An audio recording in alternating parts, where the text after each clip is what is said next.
before humanity understood the secrets of the largest rainforest on the planet, before science revealed how life survives amid constant danger, there already existed a world where adaptation was the only alternative to extinction.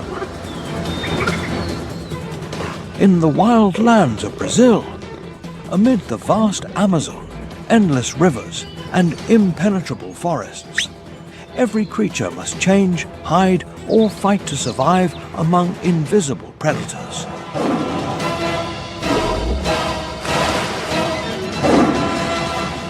Welcome to Wild Brazil, adapt or disappear in the most dangerous jungle on Earth. Please give us a like and subscribe to the channel to motivate us to keep creating high-quality content.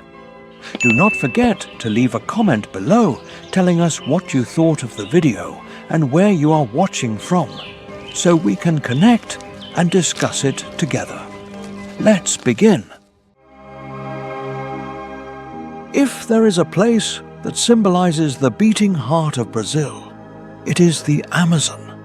It is a biological machine where millions of life forms have evolved over generations. Here, time moves at a different pace, marked by rains and the rising of rivers. It is a cycle of nature that still completely dominates the landscape. With more than 5.5 million square kilometers, the Amazon is the largest tropical rainforest on the planet. Its territory is shared among 9 South American countries.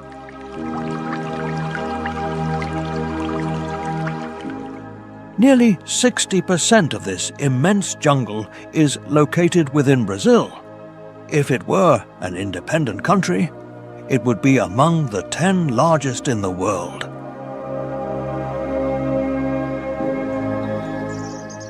The Amazon houses approximately 10% of all species known to science.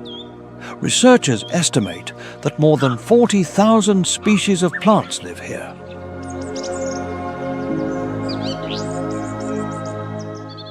Around 1,300 species of birds and more than 430 species of mammals inhabit the jungle. Every year, new species continue to be discovered that had never been recorded before. Giant trees form a natural cathedral of colossal dimensions. Some specimens emerge more than 60 meters above the ground and live for centuries.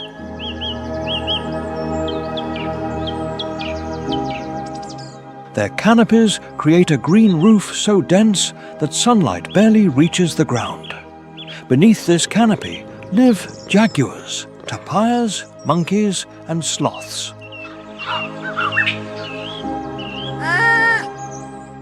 Harpy eagles, anacondas, and poison dart frogs occupy different levels of this vertical city. Rivers are the arteries that keep this ecosystem alive.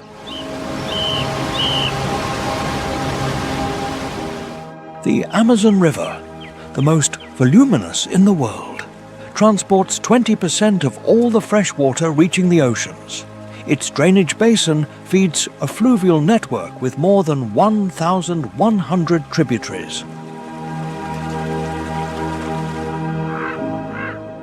During the rainy season, enormous stretches of forest become completely flooded. In some regions, the water level can rise more than 10 meters. This transformation forces countless species to adapt to a temporarily aquatic world. Every corner of the Amazon hides a new biological secret.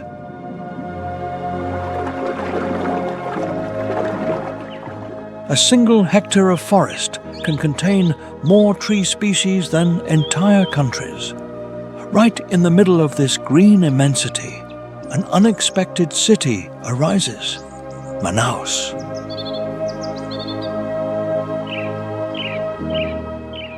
This metropolis of more than 2 million inhabitants stands on the banks of the Rio Negro.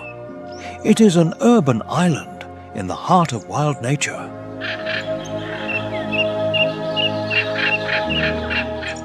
The history of Manaus is deeply linked to the rubber boom. In the late 19th century, the global demand for latex turned it into an economic center. The most famous symbol of that era is the Amazon Theatre.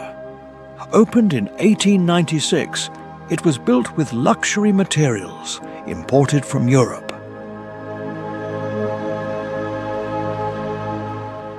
Its multicolored dome recalls a time when opera echoed in the jungle. Today, Manaus continues to be the main gateway to the Amazon.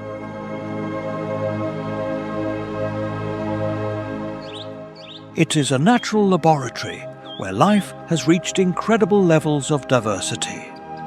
Each tree and each creature plays an essential role in the balance of the planet.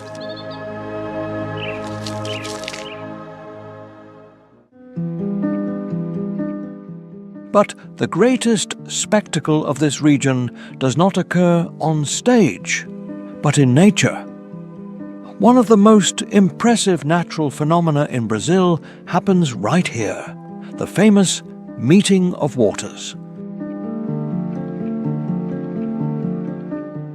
The Rio Negro, with its dark and deep waters, and the Solimões River, with its brown waters laden with sediment, travel for several kilometers side by side without mixing.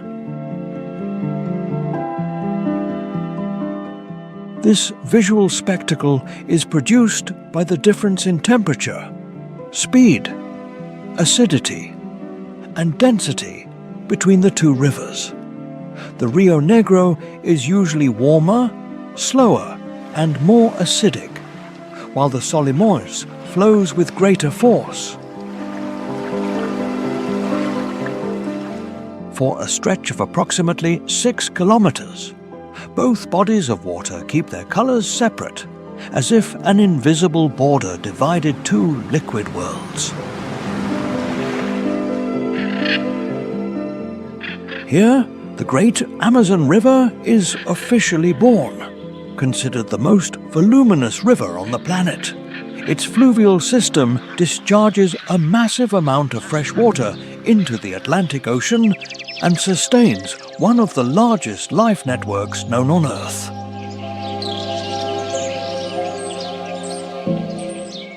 The Amazon is a living kingdom, a sanctuary where nature manifests in its most exuberant form.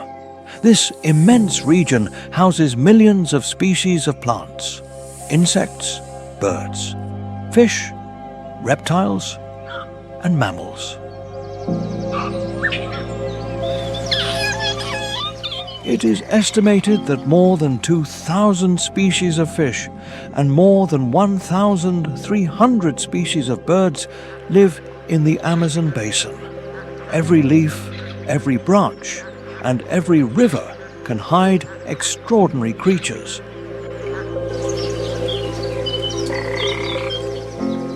From the jaguar patrolling the banks to the pink dolphin emerging among the murky waters, the Amazon functions as an immense life network. In this territory, nothing exists in isolation.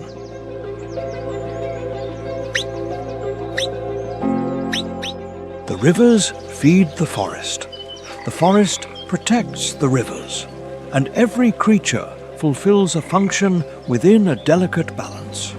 It is a gateway to one of the most complex and vital ecosystems on the planet.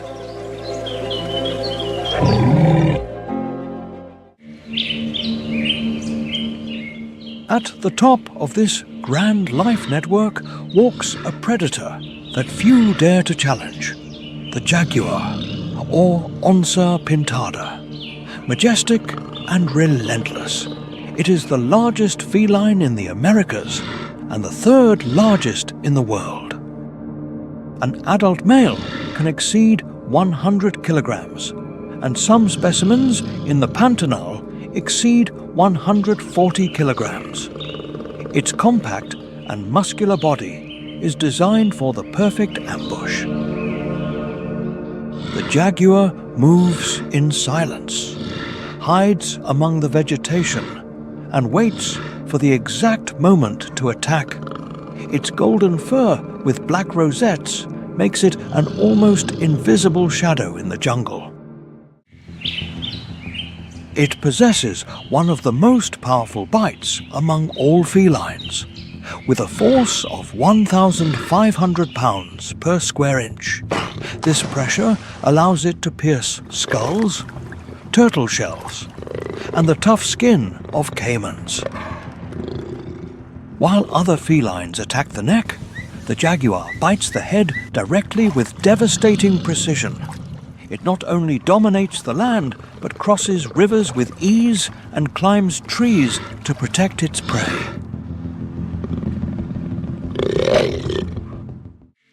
In the rivers and flooded forests lives another giant that rules the waters, the pirarucu. This colossal fish can exceed 3 meters in length and reach more than 200 kilograms in weight. Its elongated body, covered in large scales, looks like living armor. Under the sun, its reflections shine like ancient metal. But the most surprising thing is its way of breathing. Unlike many fish, the pirarucu needs to regularly come to the surface to take in air. This adaptation allows it to survive in oxygen-poor environments, such as isolated lakes. In those same waters also dwells the Amazonian manatee, a peaceful giant that glides like a soft shadow. It can reach 3 meters and weigh up to 500 kilograms, being the largest freshwater mammal in the region. Unlike the jaguar or the pirarucu, the manatee survives through calm and a diet entirely based on aquatic plants. Each day, it consumes large amounts of vegetation, helping to maintain the balance of the ecosystem. Together, the jaguar, the pirarucu, and the manatee show 3 different faces of the Amazon. They represent the strength of the predator, the greatness of the rivers, and the delicacy hidden in wild nature.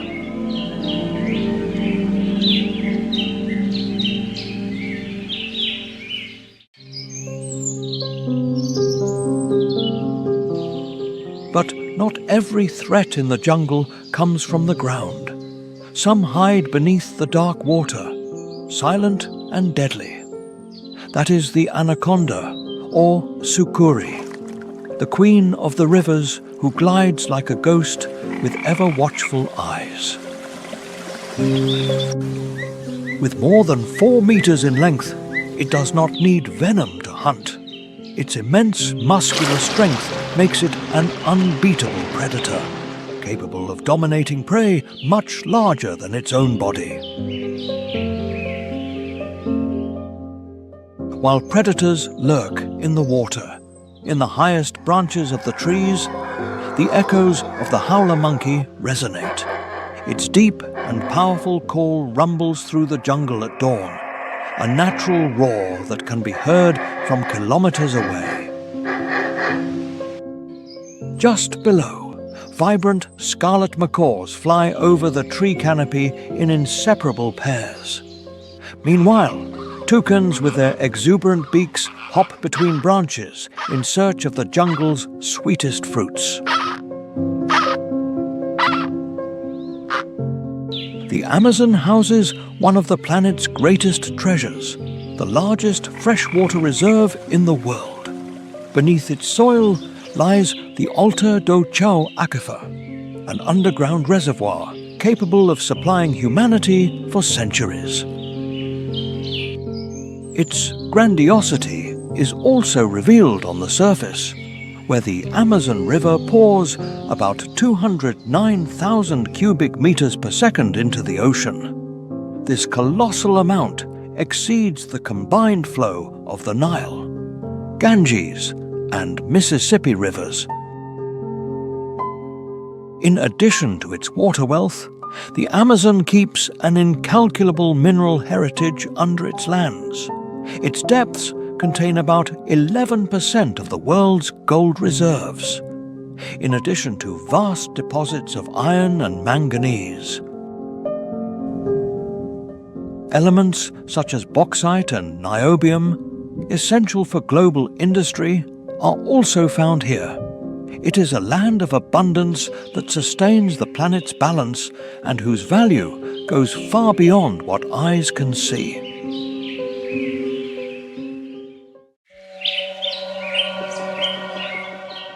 While jaguars patrol the banks and monkeys move through the canopies, another predator remains hidden in the shadows of the forest floor. It has no giant fangs or great speed, but its mere appearance awakens deep fear. It is the Goliath bird-eater spider, known scientifically as Theraposa blondi, the heaviest spider in the world. It inhabits the humid jungles of northern South America, especially in regions of Brazil and Venezuela. There it spends most of its life hidden in burrows excavated under roots or fallen logs. Its size seems taken from a fantasy movie, comparable to the size of a dinner plate. An adult female can reach a leg span of 30 centimeters and exceed 170 grams in weight. Despite its name, birds rarely form part of its usual diet. The term bird-eater arose centuries ago when an explorer observed a tarantula feeding on a small bird. In reality, its prey consists of large insects, beetles, centipedes, and frogs. It can also feed on small lizards, young snakes, and even rodents. It is an opportunistic hunter that takes advantage of any animal it can dominate with its strength. Unlike other spiders, the Goliath is an ambush hunter that does not rely on webs. Its 8 legs are covered by thousands of extremely sensitive hairs capable of detecting vibrations. When the distance from its prey is minimal, the attack occurs in a fraction of a second. The Goliath launches with surprising speed, and its chelicerae, fangs, can exceed 2 centimeters in length. The prey is caught instantly, while the venom begins to immobilize it. Minutes later, the predator completes its hunt and the jungle returns to silence. Despite its intimidating appearance, its venom does not represent a serious threat to human beings.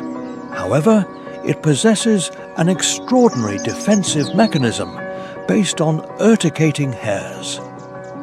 When it feels threatened, it rubs its hind legs against its abdomen to release thousands of these microscopic hairs.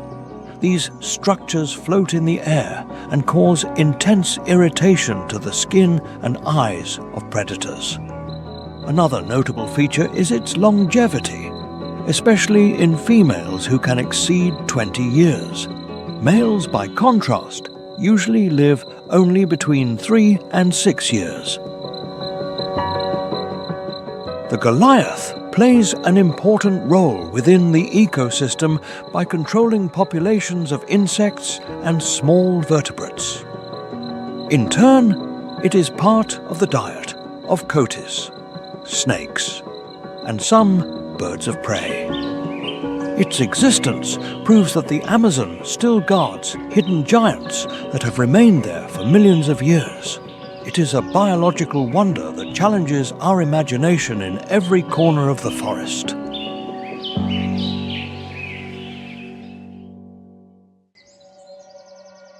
The Amazon does not belong to a single owner. It is a universe shared by millions of life forms, where each species fulfills an essential function within one of the most complex ecosystems on the planet. It is estimated that this immense jungle houses about 10% of all known biodiversity on Earth. It is a life network so vast that scientists still continue to discover new species every year. As the sun begins to descend and the shadows lengthen, the jungle continues to vibrate with activity. On the damp ground, a silent survivor moves slowly, the jabuti, the Amazonian land tortoise. Its sturdy shell and extraordinary longevity have allowed it to survive for decades in a challenging environment. Nearby, hidden among roots, one of the most important engineers of the jungle works, the giant armadillo. Known as the tatu canastra, this animal can exceed 1.5 meters in length and 50 kilograms in weight. Its powerful claws allow it to excavate deep burrows that serve as refuge for dozens of other species. But Amazonian life is not limited to dry land. The Boto cor-de-rosa, also known as the Amazon river dolphin or pink river dolphin, inhabits the great rivers of the Amazon. For centuries, this famous pink dolphin has been regarded by riverside communities as an almost legendary figure. During the flood season, it demonstrates extraordinary skill moving through submerged trees. Its flexible neck, uncommon among dolphins, allows it to maneuver with precision among branches and roots. Sharing these rivers lives another extraordinary hunter, the giant otter, capable of exceeding 1.7 meters. This mammal forms highly organized family groups that cooperate to hunt fish.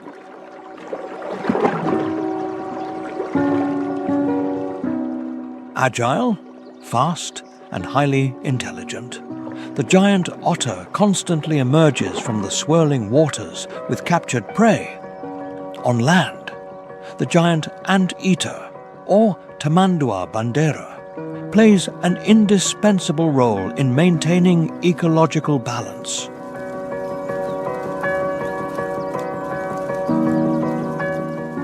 Its tongue of nearly 60 centimeters allows it to capture thousands of ants and termites each day.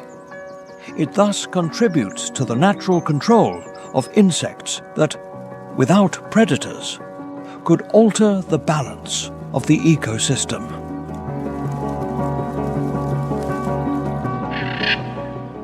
Together, these animals represent different survival strategies developed over millions of years. Some depend on strength, others on patience, speed, or intelligence within a great cathedral. If the Amazon is the green heart of the planet, the Pantanal is its liquid soul. It is an immense plain where water decides the rhythm of life and nature changes its face with each season. This wetland stretches over more than 170,000 square kilometers in Brazil, covering the states of Mato Grosso and Mato Grosso do Sul. During the rainy season, the waters transform the fields into a brilliant labyrinth of rivers and canals. When the drought arrives, the landscape opens up again, and animals gather around the last water sources. This alternation makes the Pantanal one of the richest and most visible ecosystems in South America. It is estimated to house more than 650 species of birds and nearly 120 species of mammals. Unlike the dense jungle, here life shows itself with impressive clarity before the world's eyes. Among its most numerous inhabitants, the caimans stand out. Known in Brazil as jacarés, the Pantanal gathers one of the largest concentrations of these reptiles on the entire planet.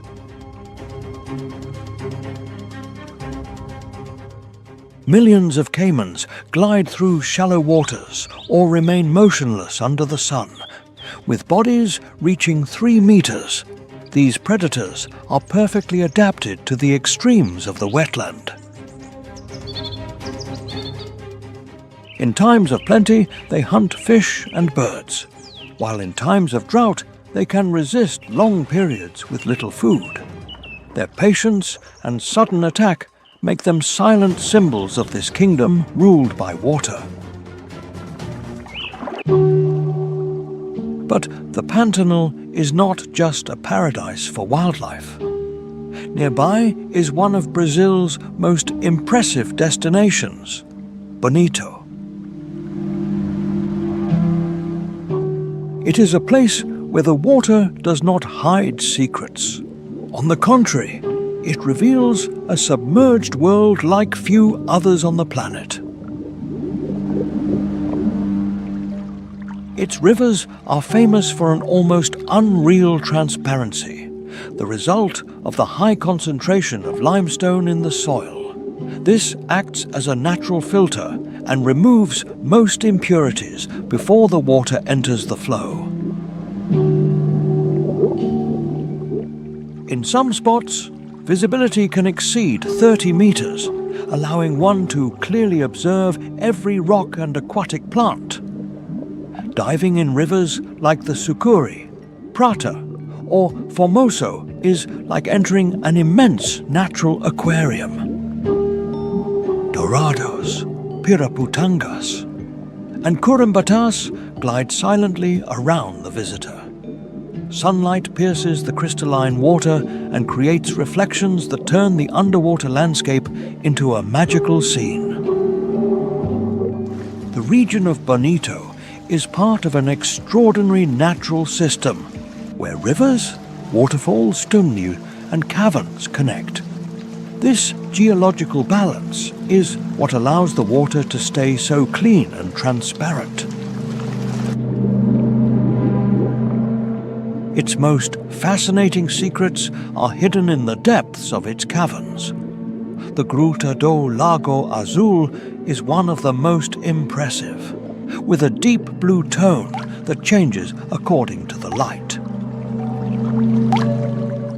The underground lake reaches about 90 meters in depth and is where fossils of prehistoric animals have been found. These include traces of giant sloths and saber-toothed tigers that once lived here.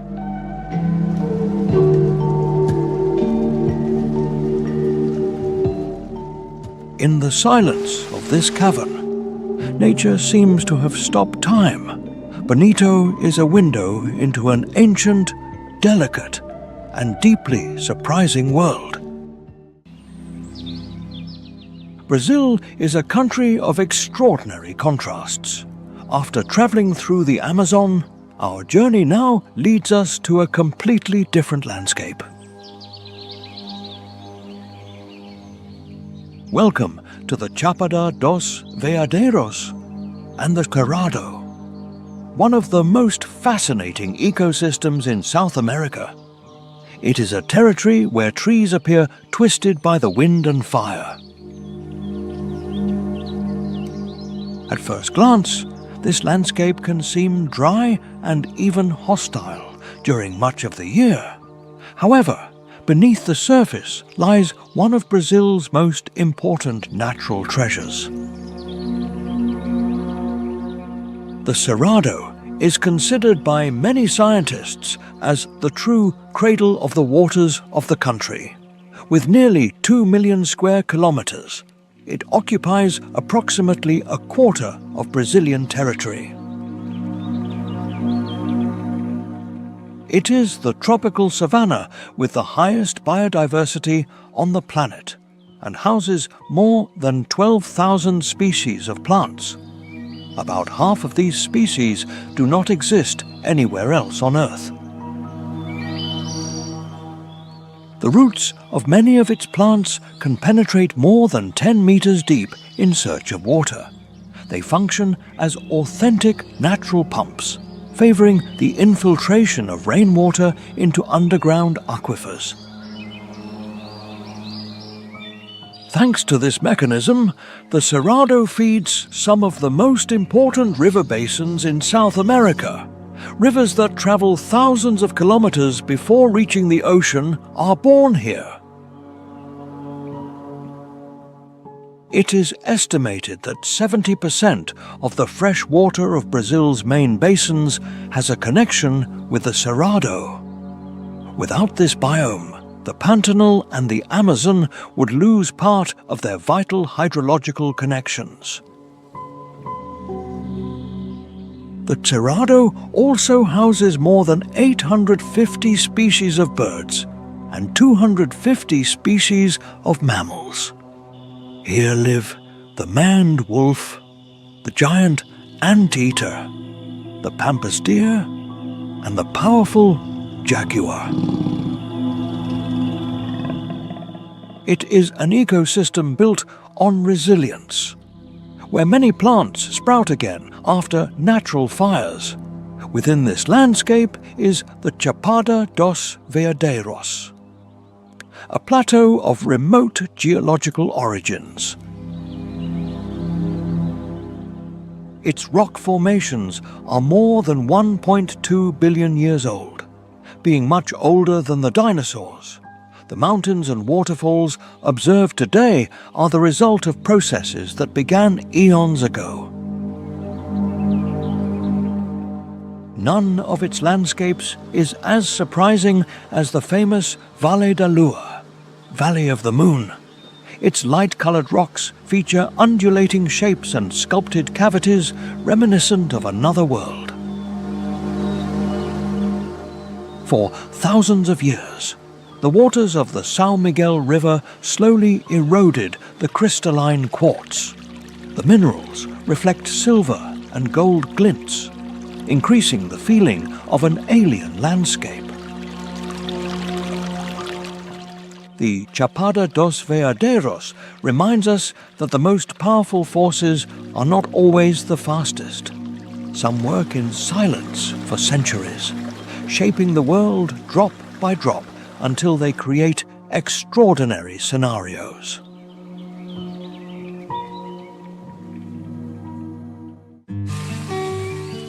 But the true jewel of the Chapada is in the heights, or rather, in the falling waters.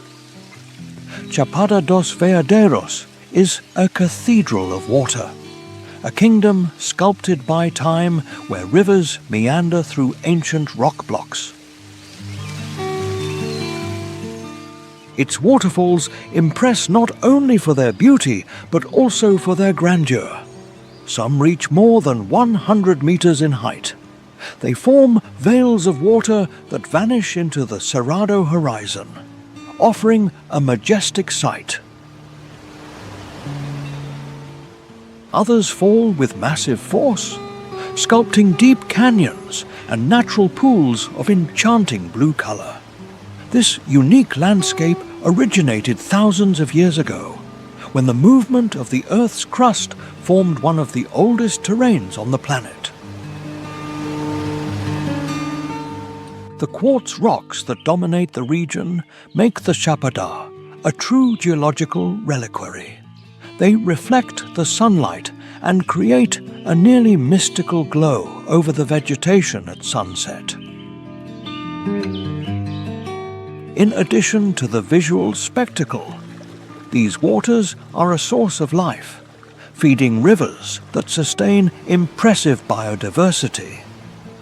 Here the Cerrado reveals its strength and delicacy simultaneously among massive stone walls. between immense walls sculpted by erosion, the water continues its patient work, creating havens of peace forgotten by time. The Cerrado houses a unique fauna, such as the maned wolf silently moving through the golden landscape. With its long legs made for walking over high vegetation, the maned wolf is a ghost of the night. It is a discreet predator that is rarely seen by the human eye in the wild. Many believe that this region is located over one of the largest quartz plates in the world, radiating a special energy. This makes the Chapada a destination for those seeking spiritual connection and balance. Every river that runs and every creature that dwells here is part of a perfect balance. Don't forget to subscribe to the channel and leave a comment to continue this journey of discovering these wonders with us.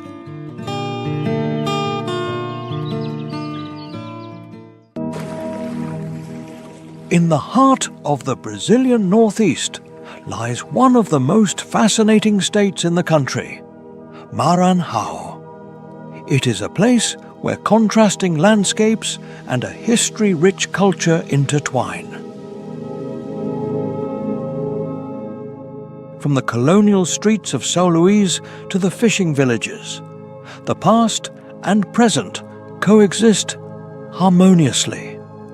But among all its riches, one stands out as a unique phenomenon in the world: the Lençóis Maranhenses. Imagine a desert where white sand dunes stretch as far as the eye can see. However, unlike any other desert, this place contains the unthinkable. Among the dunes, crystalline lagoons emerge like blue mirrors under the scorching sun. This is one of the most impressive and surreal landscapes on this planet.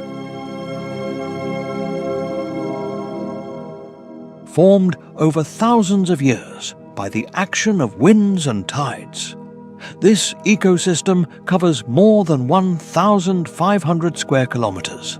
It is an area larger than entire cities like Los Angeles or London. During the rainy season, the water accumulates, creating a labyrinth of turquoise and emerald-colored lagoons. It is a rare phenomenon that does not exist elsewhere in the world in this manner. While the Sahara impresses with infinite dunes, here the dunes dance with water. The landscape transforms with each season, offering a view that is always renewed and enchanting. The Lençóis Maranhenses possess a living and fragile beauty, which can only be admired during certain times of the year. It is one of the most beautiful proofs of nature's infinite creativity.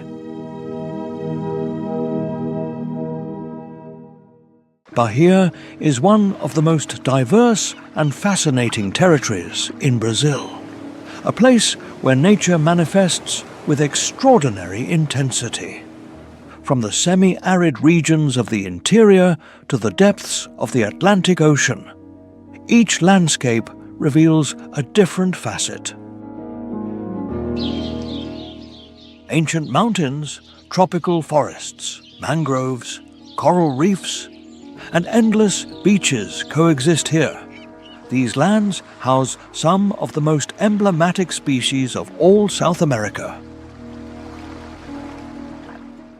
In the heart of the state emerges the Chapada Diamantina, one of Brazil's most impressive natural treasures. This sanctuary occupies thousands of square kilometers and is part of a mountain range shaped by geological forces. Its rocky walls, deep valleys, and elevated plateaus house unique and fascinating ecosystems there, species adapted to conditions very different from those that dominate the tropical coast survive. The waterfalls that descend from its cliffs sometimes reach more than 300 meters in height. These waters feed crystalline rivers that meander between extremely ancient rock formations. In many corners of the Chapada, the landscape seems to have completely stopped in time. It is as if nature had decided to preserve a part of the continent's history intact.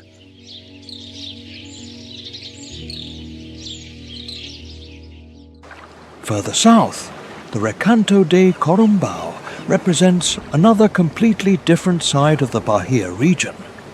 Here, isolated beaches, transparent waters, and extensive strips of pure white sand predominate.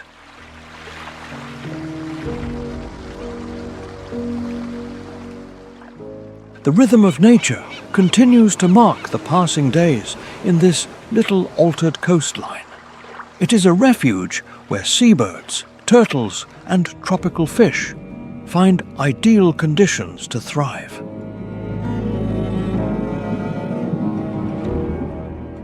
The name Corumbau comes from an indigenous expression meaning place far from everything. The feeling of isolation and tranquility turns this region into a unique coastal retreat.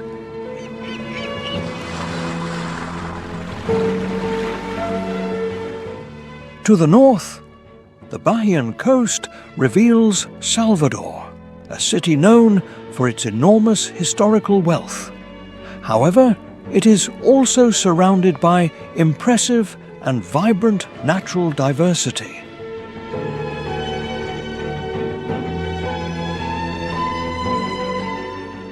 Protected bays, mangroves, and small islands form an ecological mosaic for countless marine species.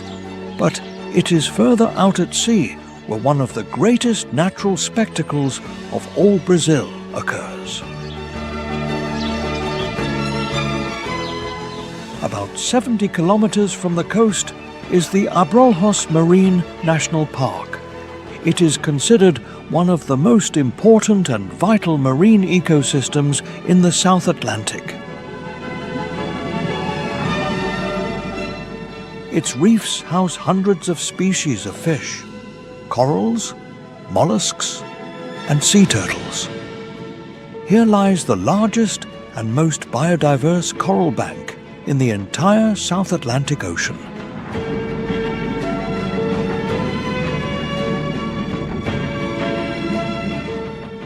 The waters of Abrolhos function as a gigantic marine nursery and safe zone for reproduction. Each year, between July and November, a much larger visitor becomes the protagonist. These are the humpback whales, known locally in Brazilian territory as jubates. These giants perform one of the most impressive and longest migrations in the animal kingdom.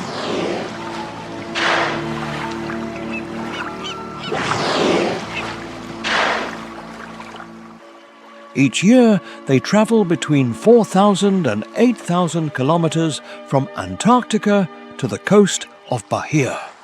An adult can reach 16 meters in length and exceed 40 tons in weight.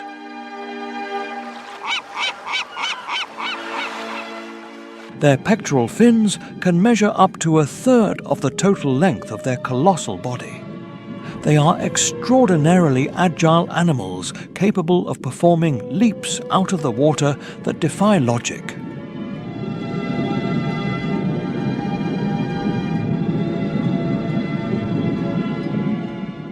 The warm waters of Bahia offer the perfect environment for these whales to mate. Here, females find safer conditions to give birth to their newborn calves.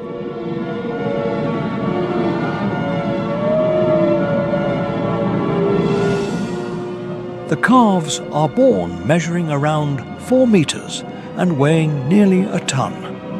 During the first months of life, they depend completely on nutritious mother's milk.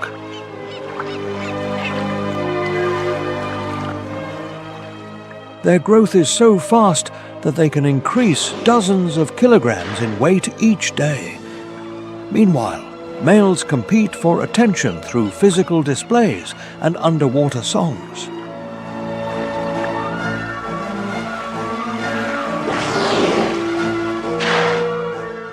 These songs are among the most complex sounds produced by any animal on Earth. Scientists know they play a fundamental role in the species' communication.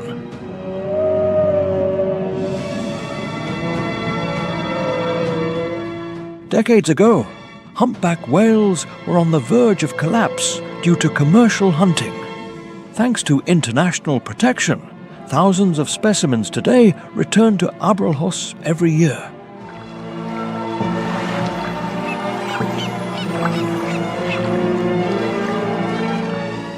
When a whale emerges next to its calf at dawn, it reveals the natural richness of Bahia. It is a territory where the land, the sea, and the sky meet in harmony. Bahia is a land of contrasts, of extraordinary biodiversity, and of incomparable beauty. Each landscape tells a story and reminds us why Brazil is an extraordinary country. Located on the triple border with Argentina and Paraguay, the Iguazu Falls are a wonder. They are considered one of the largest and most impressive natural monuments on the planet.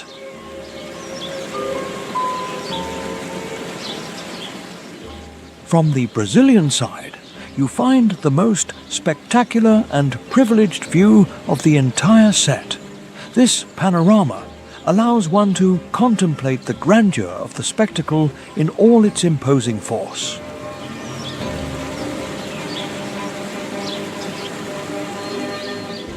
The falls arose from volcanic activities and the displacement of tectonic plates millennia ago.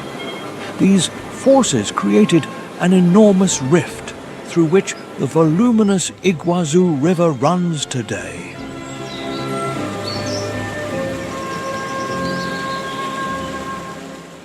There are 275 waterfalls spread over nearly 3 kilometers of total extension. Some reach 80 meters in height, forming a liquid wall that roars like thunder.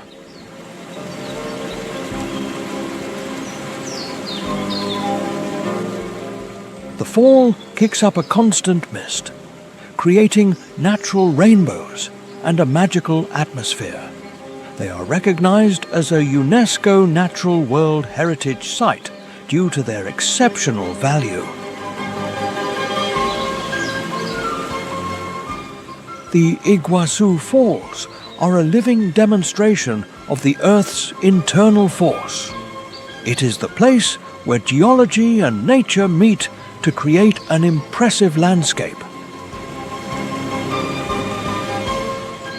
Brazil has the privilege of offering this experience in all its magnificent magnitude. It is the perfect closure for a journey through the natural wonders of this nation.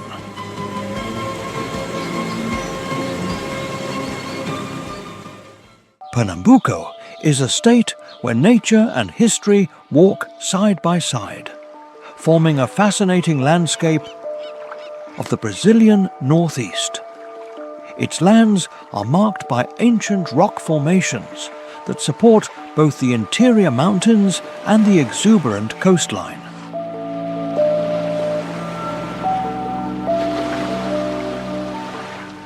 Beneath this soil exist little-known riches, valuable minerals, and underground reserves.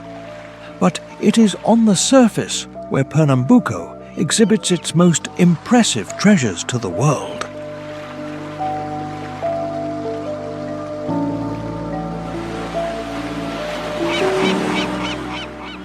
In the middle of the Atlantic Ocean shines the archipelago of Fernando de Noronha, an ecological sanctuary considered a natural World Heritage Site. Here, dolphins, turtles, and crystalline waters are part of a mystical setting.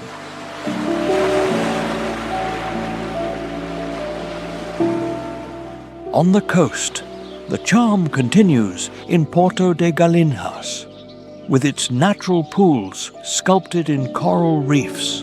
Carneiros Beach, with its white sand and transparent sea, is one of the most admired postcards of Brazil. The state of Piauí keeps landscapes that surprise and enchant with their singular beauty. Amidst the dry climate of the Sertão emerge canyons, perennial rivers, and impressive rock formations.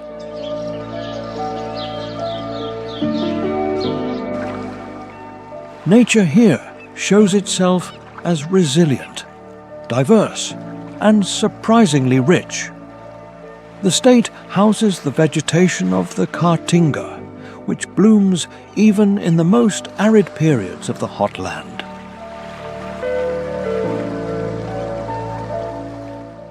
The wide and clean sky of Piauí is an invitation to contemplation.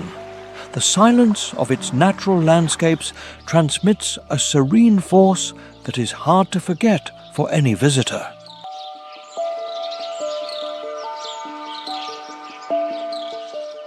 For its part, Santa Catarina is a state where nature is revealed in breathtaking landscapes, between beaches of clear waters and mountains covered by native forest. The contrast of settings enchants in every discovery.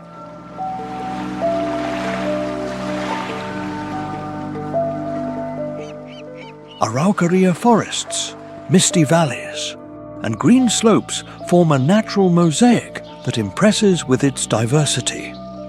High in the Sierra lies one of the greatest spectacles, the Serra do Rio do Rastro.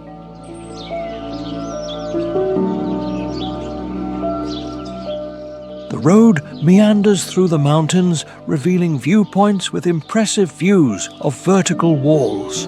From above, the gaze reaches vast horizons where the highland meets the sea.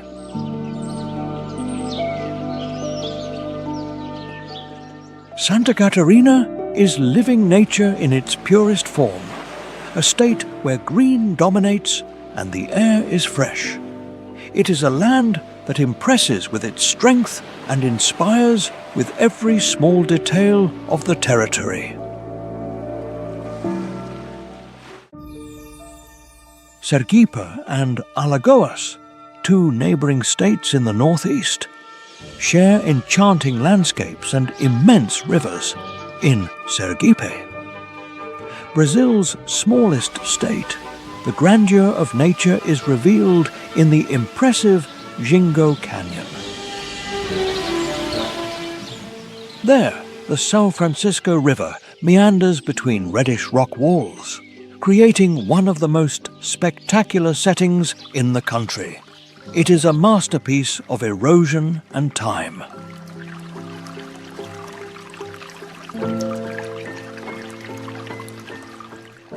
In Alagoas, the waters of the São Francisco continue their journey to meet the sea among colourful cliffs and vibrant mangroves.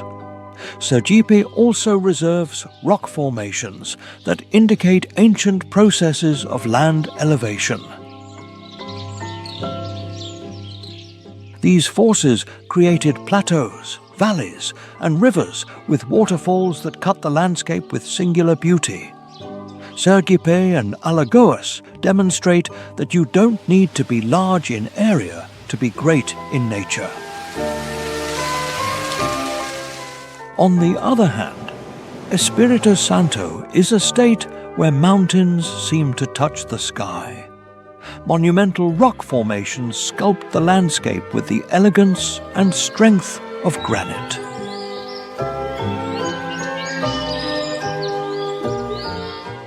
The Capixaba relief is marked by immense blocks of granite that rise abruptly from the earth. Many of these giants are part of the mountain belt known as the Sea of Hills.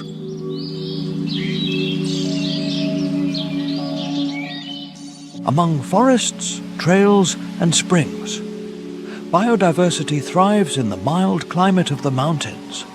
Espirito Santo still guards hidden treasures like coves and transparent waterfalls.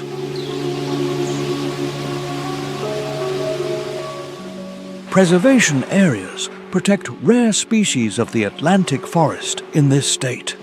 It is a territory small in size, but giant in beauty and natural diversity.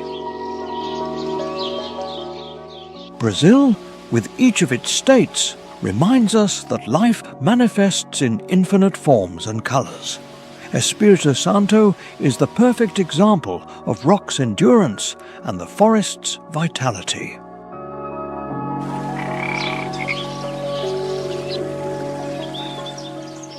Every corner of this nation is a piece of a giant puzzle of beauty and balance.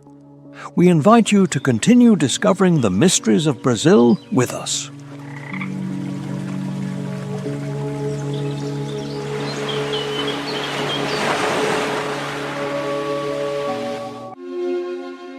We follow now to the state of São Paulo, where nature reveals itself far beyond the large urban centers. In the interior arise trails, rivers, and waterfalls that surprise with their tranquility. On the coast, beaches surrounded by Atlantic forest and small bays like Ubatuba or Ilhabela turn this into a natural refuge. These coastal landscapes make São Paulo an unexpected sanctuary. Going down the map, we reach Paraná, where the green of the Serra do Mar rises high above the ocean. Here, one of the most intact patches of Atlantic forest in all of Brazil is preserved.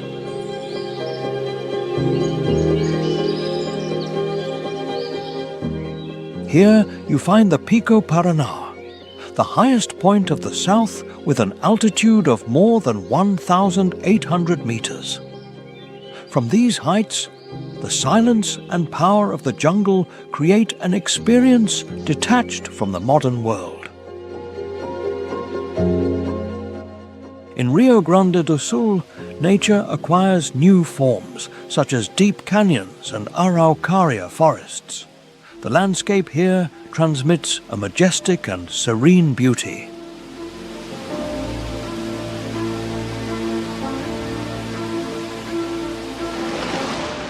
The seasons change the colors and sounds of the landscape powerfully throughout the year. It is a land where human identity and nature are closely intertwined.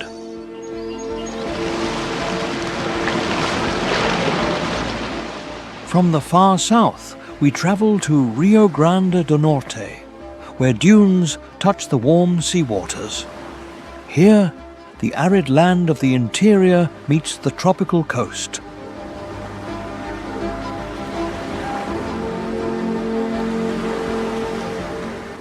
Its beaches, cliffs, and lagoons make this state one of the most unique landscapes in the Northeast. It is a dance of contrasts between aridity and tropical abundance.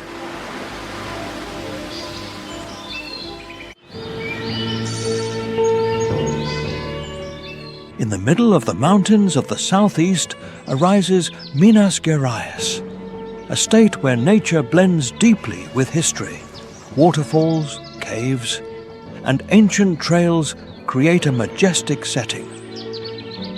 In Capitolio, rock walls stand over green water, creating impressive canyons. The lakes here reflect the sky like giant natural mirrors.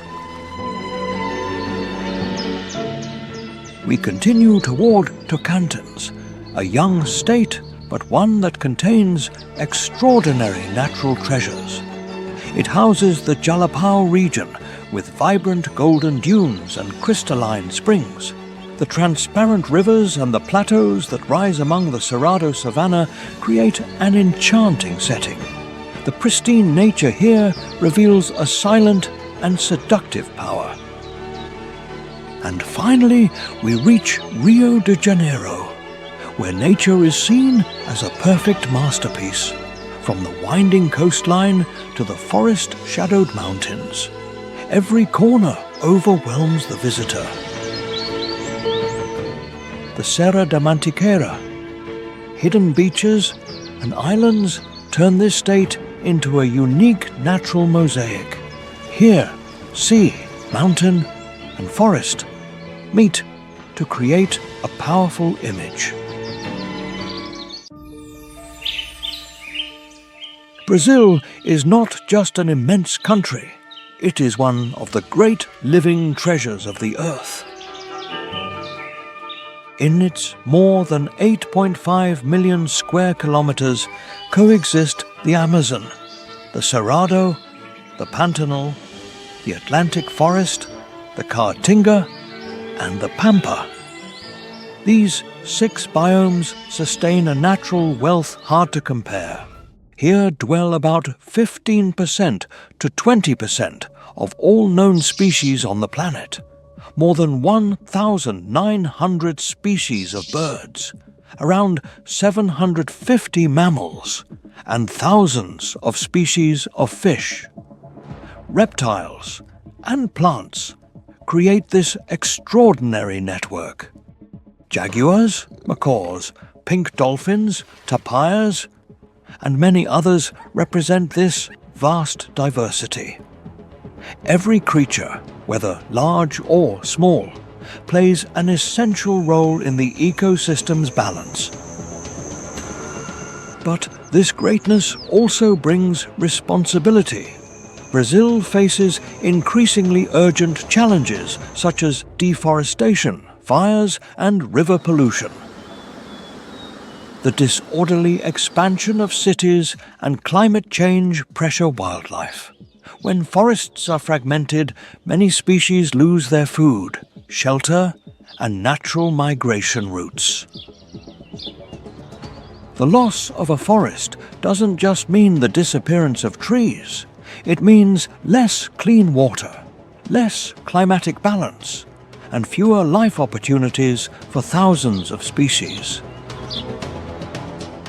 When a river becomes contaminated, it is not just the fish swimming in its waters that suffers. The birds, mammals, human communities, and the entire ecosystem depending on it also suffer. Therefore, protecting Brazil means protecting much more than beautiful landscapes. It means caring for water sources, conserving forests, and respecting wild animals. We must understand that every human action leaves a footprint.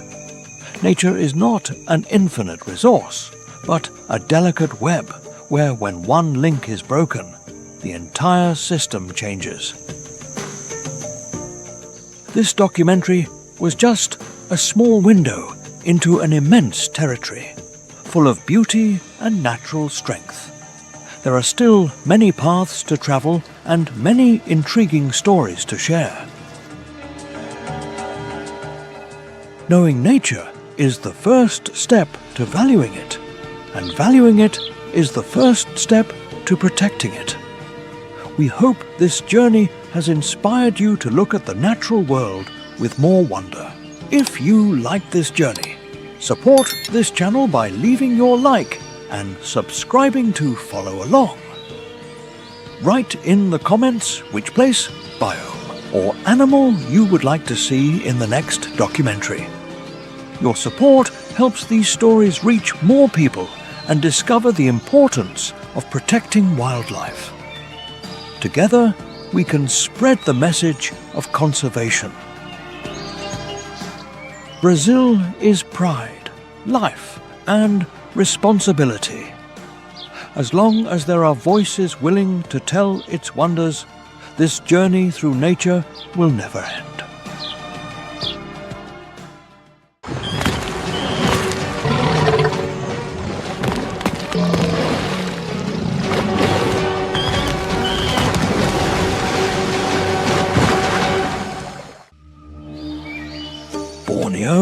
the third largest island on the planet, a territory covered by ancient, dense primary jungles, full of mystery.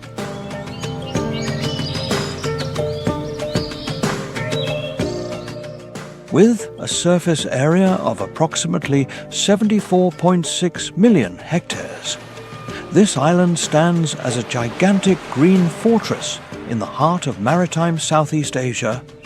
Rainforests, high mountains, peat swamps, and tropical rivers intertwine to form a complex ecosystem.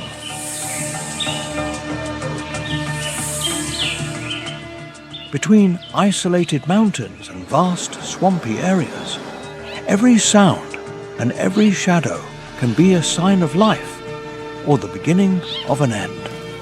The heat is constant, humidity dominates the air, and the vegetation forms a labyrinth that is almost impossible to cross. In the center of the island, the forested region known as the Heart of Borneo still extends over more than 22 million hectares. It is one of the last great blocks of equatorial jungle in Asia.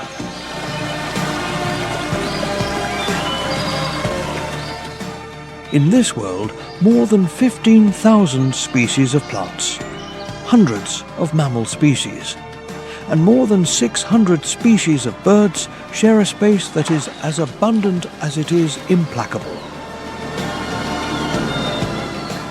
Murky rivers flow through the deep jungle, carrying sediments, fallen branches, and stories accumulated over millennia.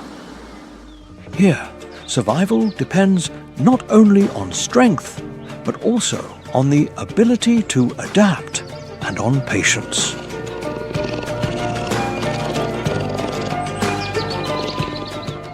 Beneath the forest canopy, sunlight rarely reaches the ground. The balance between hunting and finding shelter decides the fate of every living being.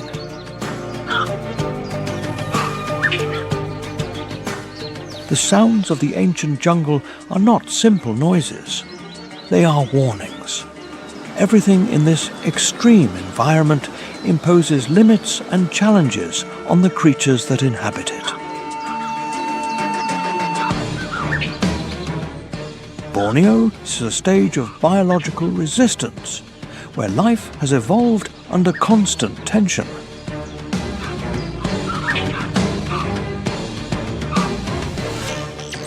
And now we will enter that world, a place where every animal, from the giants that dominate the riverbanks to the silent phantoms of the canopy, carries its own strategy for survival.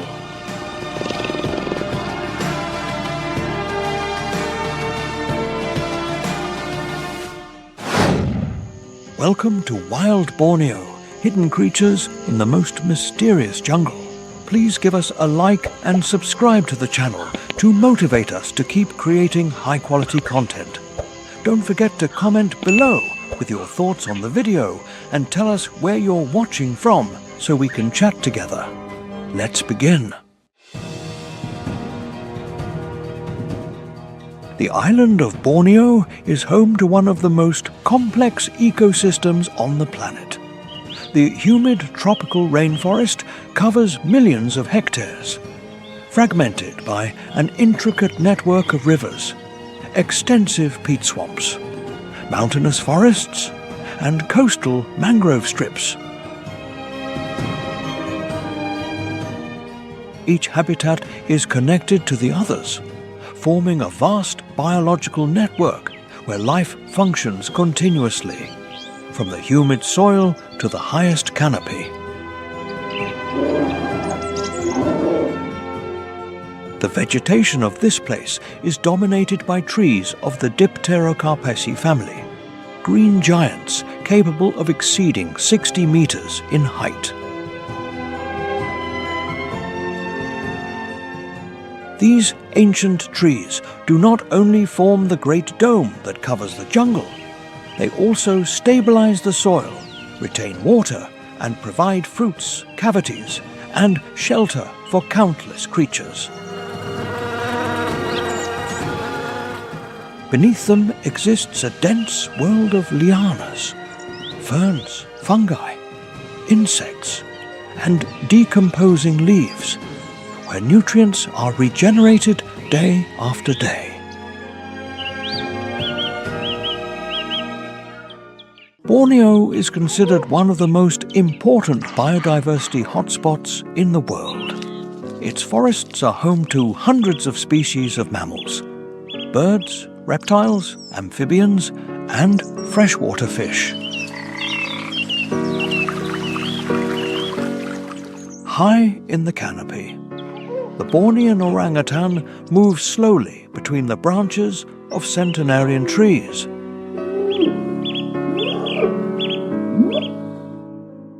Along the jungle rivers, the proboscis monkey, the Bornean pygmy elephant, and the saltwater crocodile coexist in an environment that is as rich in food as it is full of dangers. In the darkness, the sunder-clouded leopard hunts in silence. The sun bear tears apart termite mounds with its curved claws, and the binturong discreetly follows the scent of ripe fruits among the high branches.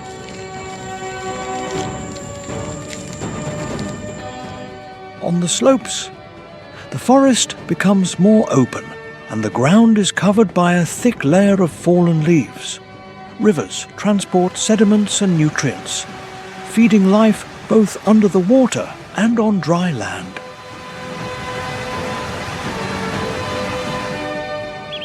Each layer of the jungle fulfills its own function.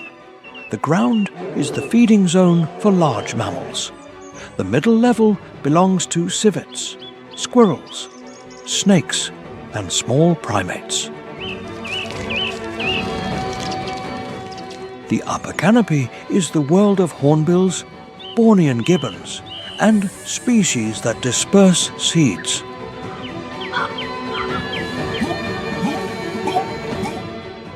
Contemplating this precise organization, one has the feeling that every layer of leaves, every river, and even the smallest creature carries the mark of the Creator.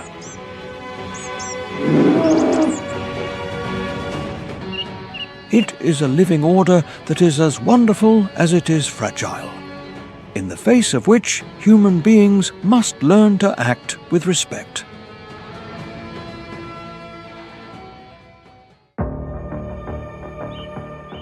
When venturing into the Borneo jungle, sometimes the greatest danger is not that which makes noise. It does not roar, it does not launch itself from a distance, nor does it leave tracks on the mud. It can be right before your eyes, coiled on a low branch, perfectly blended with the color of the leaves. In that green and dense world, a small curve that seems harmless can be the signal of an assassin lying in wait. It is the green pit viper, one of the most dangerous and difficult to detect creatures in the jungles of Borneo. The most disturbing thing about the green viper is its camouflage capability. The color of its body blends almost completely with the leaves, vines, and moss-covered branches. When it remains motionless on a low branch, it can disappear before the eyes of its prey. Its triangular head protrudes slightly. Its cold eyes observe every small movement, while its entire body remains silent, as if it were part of the foliage.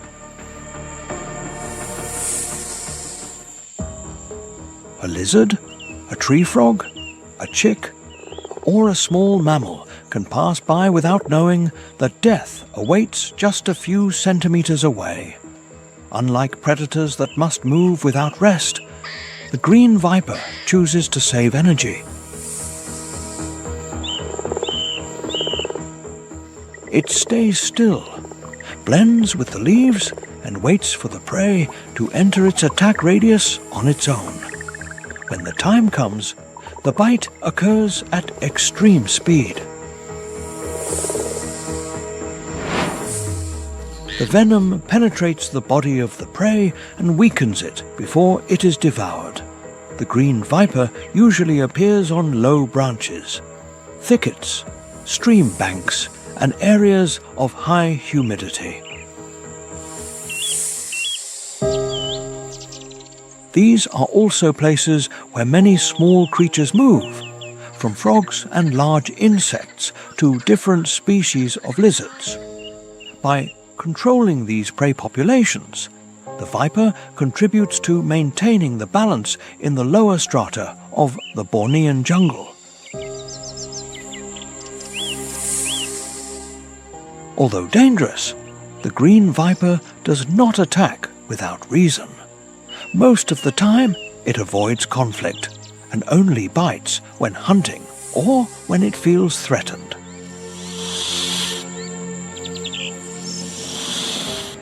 Its true danger arises from the fact that humans and other species often do not perceive its presence.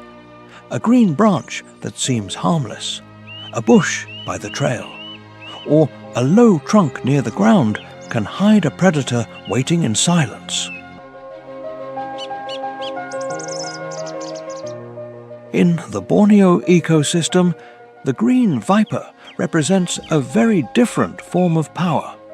It is not the strength of the elephant, nor the jaws of the crocodile, nor the intelligence of primates. It is the power of remaining hidden, of colour turned into camouflage, and of a precise attack in a fleeting instant. Among the humid leaves of the ancient jungle, the green viper remains there, silent, patient, and almost invisible. It is a reminder that, in Borneo, danger does not always arrive with a raw or heavy footsteps. Sometimes it is just a green curve on a branch, waiting in silence until everything is too late.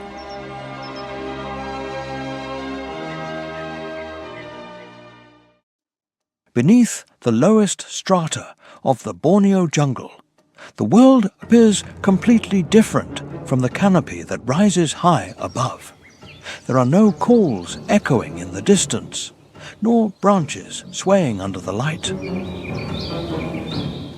There are only roots, rotting wood, dry leaves, and a damp ground covered with traces of life. It is precisely in that dark and wet labyrinth where an ancient hunter hides. It does not need to chase its prey, nor does it need to weave a web. It only needs to wait. It is the Borneo forest tarantula, a large spider that lives near the ground, patient and almost invisible among the leaf litter. A small forest mouse moves through the base of a tree, sniffing restlessly over the damp earth. It does not know that, right beside it, in a dark crevice under a decaying log, a body covered in sensory hairs has already detected every vibration of its footsteps.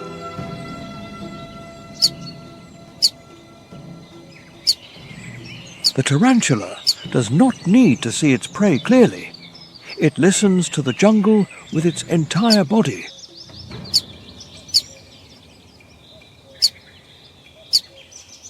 The mouse approaches. It takes one more step.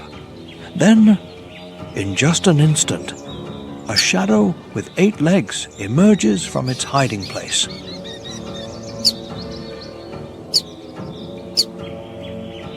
The front legs catch the prey. The strong fangs sink into its body, and the venom enters the animal that still tries to resist. The struggle weakens.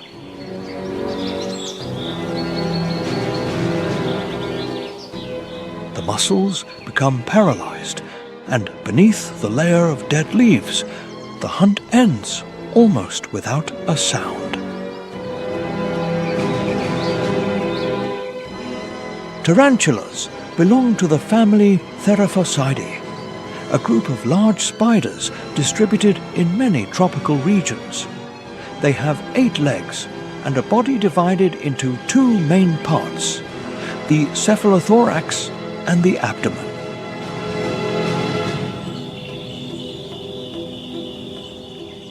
Spiders are not insects, but arachnids, closer to scorpions and ticks than to flies, ants, or butterflies.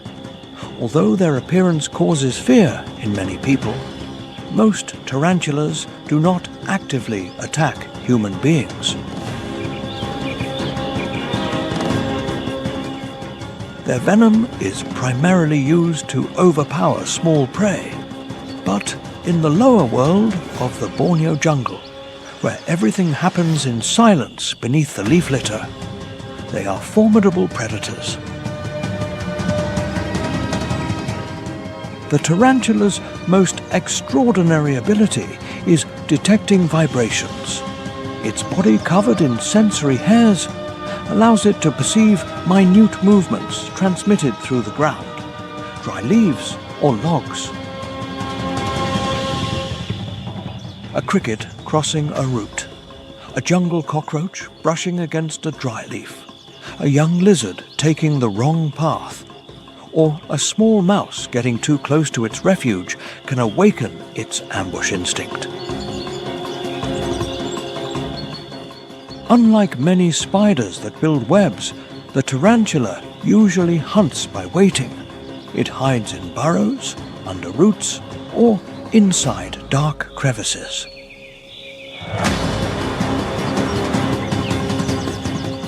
From that refuge, it remains almost motionless until the prey enters its attack radius. When the time comes, the jump is fast, direct, and so precise that the victim hardly has time to react. Its food includes large insects, jungle cockroaches, crickets, beetles, smaller spiders, young frogs, small lizards, and occasionally other tiny animals that get lost among the leaf layer.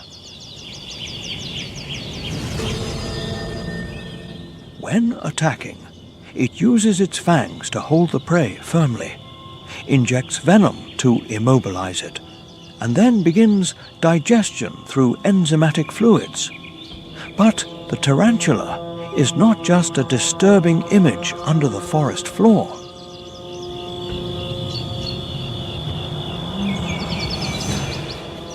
It is an important link in the ecosystem. By controlling the number of insects and other invertebrates, it helps prevent the lower layers of the jungle from losing their balance.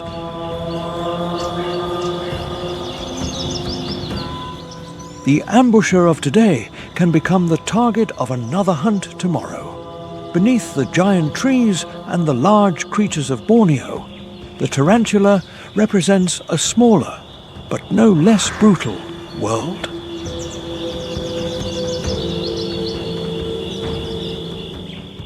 It does not dominate by its size. It does not leave marked tracks in the mud, but in the humid leaf litter, it is a silent, precise, resistant hunter, and completely adapted to the darkness of the ancient jungle. And it only takes one small creature taking a false step. It only takes one vibration crossing the humid ground for that 8-legged hunter to wake up.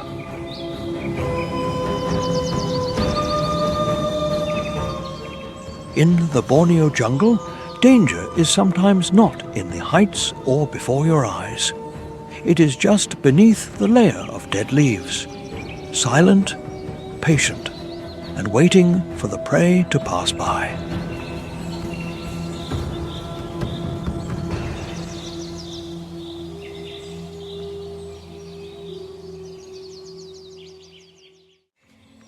Before the first light pierces the green roof of Borneo, A reddish silhouette moves silently among the high branches. There are no roars, no violent chasers. Only silence, calculation, and an extraordinary memory that guides it through the green labyrinth. In that humid and ancient jungle, the orangutan is not just a resident of the canopy. It is like the living memory of the primordial forest, slow, silent, but loaded with experiences accumulated over years of survival. As the largest arboreal animal on the planet, the Bornean orangutan seems to have been born to belong to the world of the heights. Its long and powerful arms allow it to cross the spaces between branches. Each movement is not fast, but it is precise, efficient, and full of intention.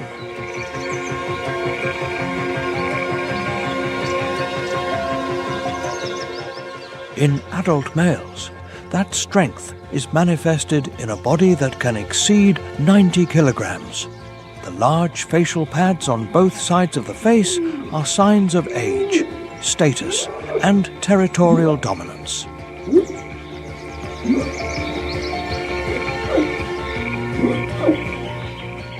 When its long call crosses the jungle, it is not just a form of communication. It is a declaration that this area of fruit trees already has an owner. But the orangutan's power does not reside in noise. Unlike many primates that live in groups, orangutans are largely solitary.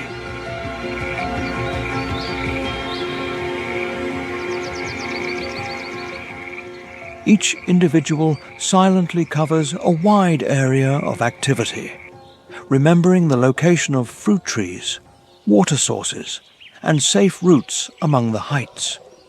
In a jungle where food changes with the seasons, memory becomes a survival weapon.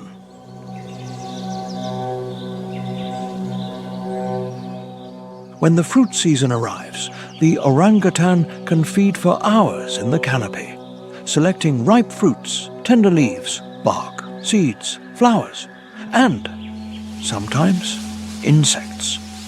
But when resources begin to become scarce, every cluster of fruit becomes a treasure.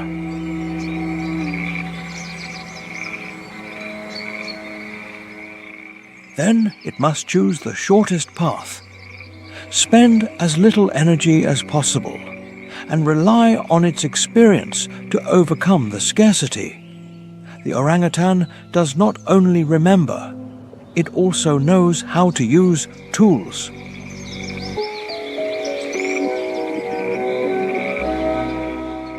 It can use branches to extract insects, reach honey, explore cavities in trees, or manipulate fruits that are difficult to eat.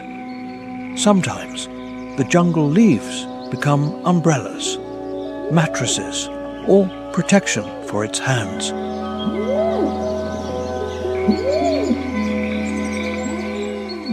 These behaviors reveal a silent intelligence, formed by observation and learning. While it feeds, the orangutan also nourishes the jungle in a silent way. By eating fruits, it transports seeds over long distances and then deposits them in new areas of the forest. It thus helps the regeneration of the trees and the vital rhythm of the entire canopy.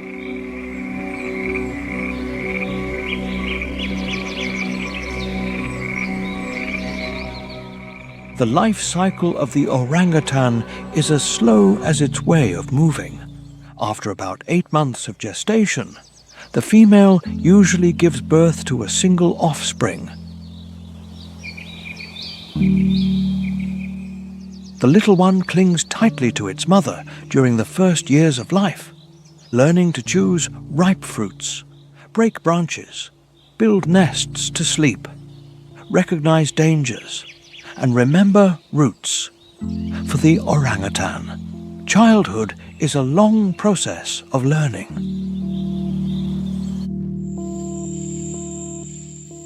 Each night, the orangutan builds a new nest by bending, breaking, and intertwining branches and leaves.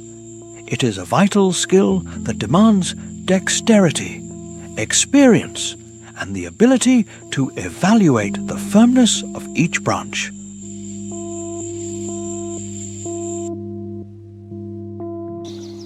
But even a creature born to belong to the canopy can be forced to abandon its world. When the big trees are cut down, the green bridges that connect the jungle disappear.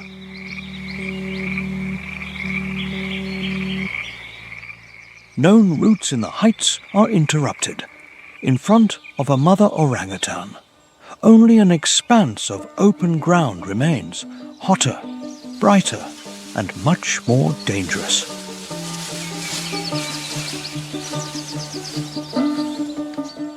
She stops at the edge of the forest. On her back and against her chest, the offspring remains clinging to the dark red fur of its mother.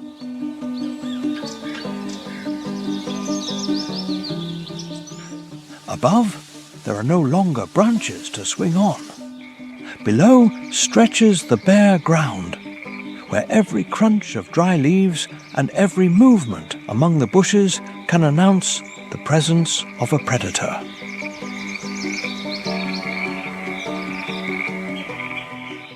Then she begins to cross the open space.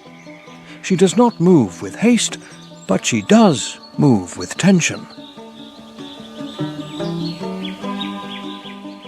The offspring huddles against its mother's body, while she looks back again and again.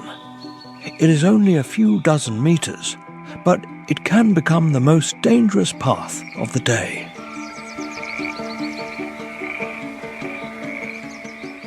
On the ground, the orangutan is no longer the master of the canopy. It becomes slower, more visible, and more vulnerable than ever.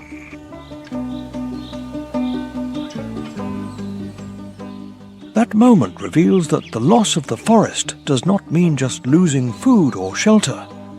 For the orangutan, it means that its map of memories has been torn apart.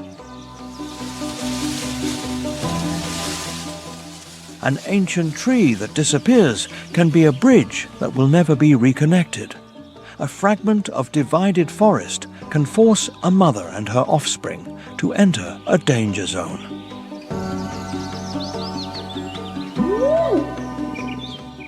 Today, the Bornean orangutan faces a fragile future. Loss of jungle, forest fires, hunting, and human expansion have caused a serious decline in its populations.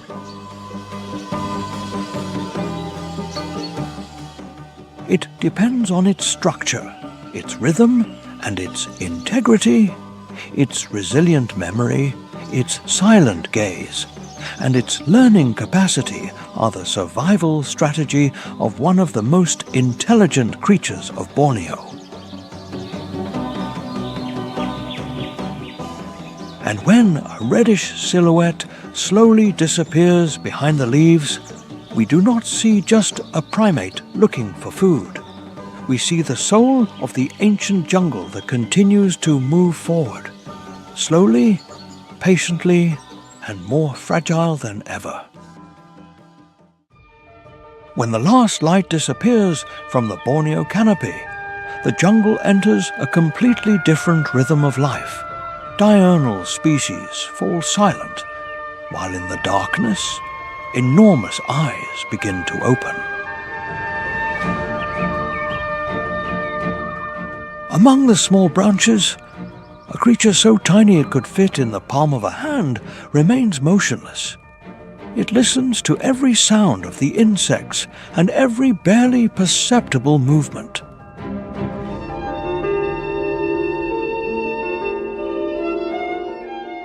It is the tarsier, the tiny hunter of the ancient Borneo jungle. The tarsier has a very small body, but its eyes are extraordinarily large compared to its size.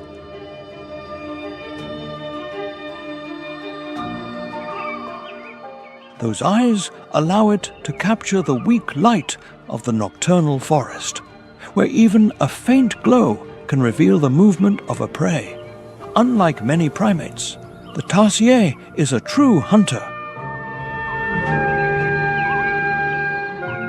Its diet consists mainly of insects, small lizards, spiders, and occasionally chicks or other small vertebrates.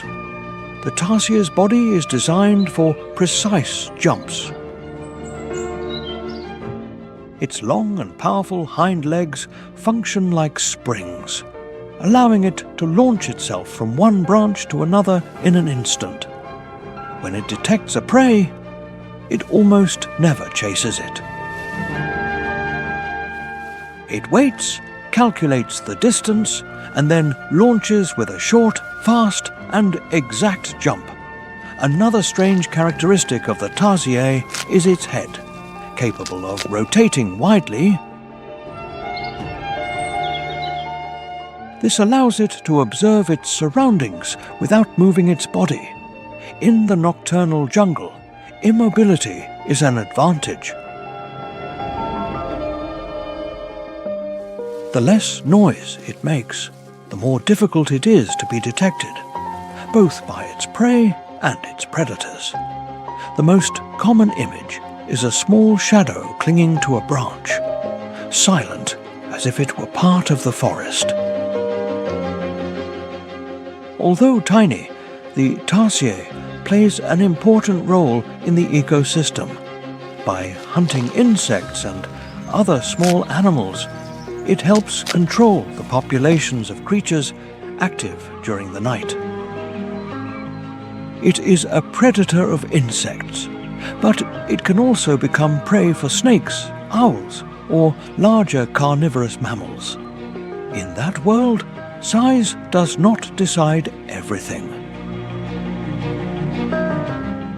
Precision, patience, and the ability to hide are the true keys to survival. The tarsier usually inhabits dense forests with many fine branches, low trunks, and thick vegetation. It depends on a calm environment, with enough insects and shelters to spend the day. When the jungle is fragmented, the small corridors the tarsier uses to hunt are also reduced. In the darkness of Borneo, the tarsier does not impress by its size or its strength. It represents another form of survival, small, silent, but extremely precise. Between the murmur of insects and the humidity that envelops the ancient jungle, its giant eyes continue to watch the night. They are proof that the smallest creatures carry within them some of the most extraordinary survival strategies. From afar, a heavy and regular sound echoes deep in the jungle. It is not the wind, nor a breaking branch. It is the powerful beating of the hornbill's wings, one of the most emblematic birds of the Borneo rainforest. The hornbill does not stand out only for its large size. It also stands out for its long beak and for the characteristic casque that crowns its head. When it crosses the canopy, its silhouette is almost impossible to confuse. It has wide wings, a robust body, a curved and powerful beak, and a flight that thunders among the trees. In that green and dense world, hornbills move between forest fragments.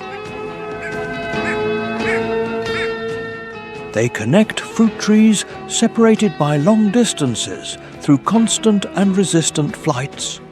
Borneo is home to several species of hornbills, including the rhinoceros hornbill. With its majestic appearance and its large casque, it has become a cultural and ecological symbol in many regions of the island.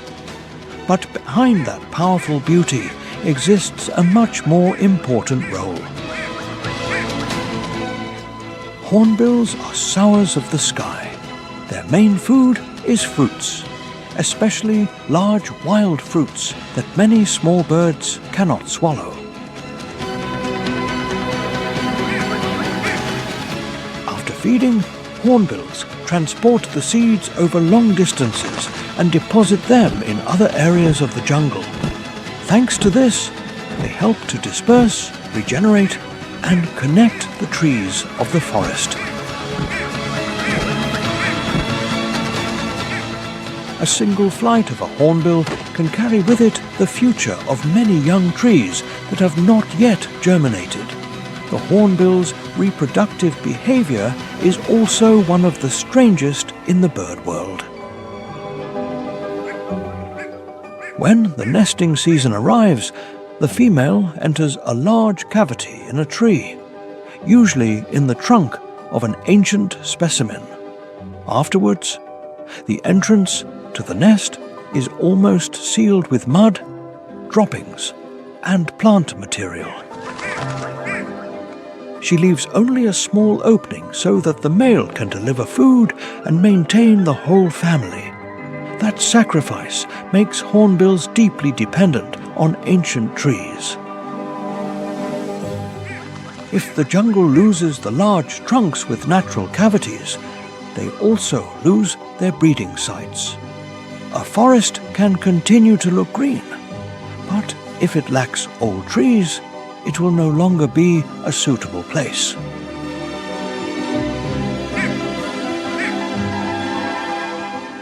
In the Borneo ecosystem, the call and the wing beat of the hornbill are signs of a still healthy jungle. Where hornbills continue to fly, large trees and green corridors wide enough still exist.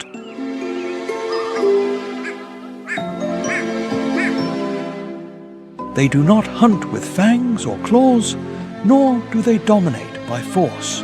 But with every seed they transport, they silently build the future of the entire jungle.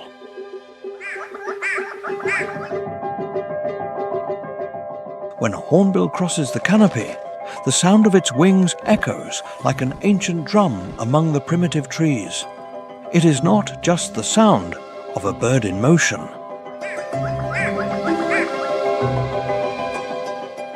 It is the sound of regeneration and of a jungle that still retains the capacity to heal itself. Human beings must allow it to have enough space to live. The Sunda clouded leopard is one of the most mysterious wild felines in Southeast Asia. Its fur is covered with large spots that look like dark clouds. This allows it to blend with the irregular light that filters under the canopy. In the dense environment of Borneo, that camouflage makes it a predator almost impossible to detect. Although it is not as large as a tiger, it is still one of the most powerful hunters on the island. Its compact body, its strong shoulders, and its long tail allow it to move with agility. It can move both on the ground and among the trees. In addition, it possesses extraordinarily long canines in relation to the size of its body.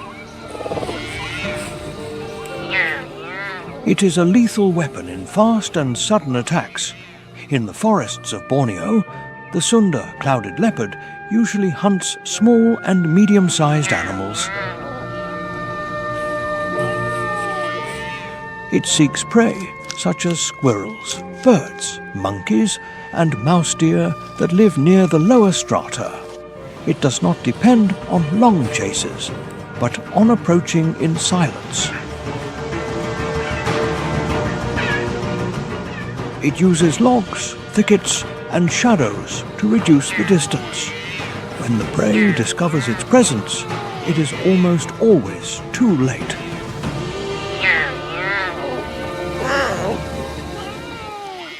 This feline is extremely difficult to observe in the wild.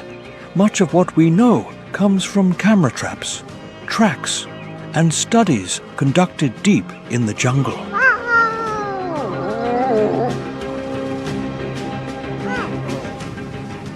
It lives in a solitary, discreet way and usually moves in moments of low light. Precisely that mystery makes it one of the most elusive wild symbols of Borneo.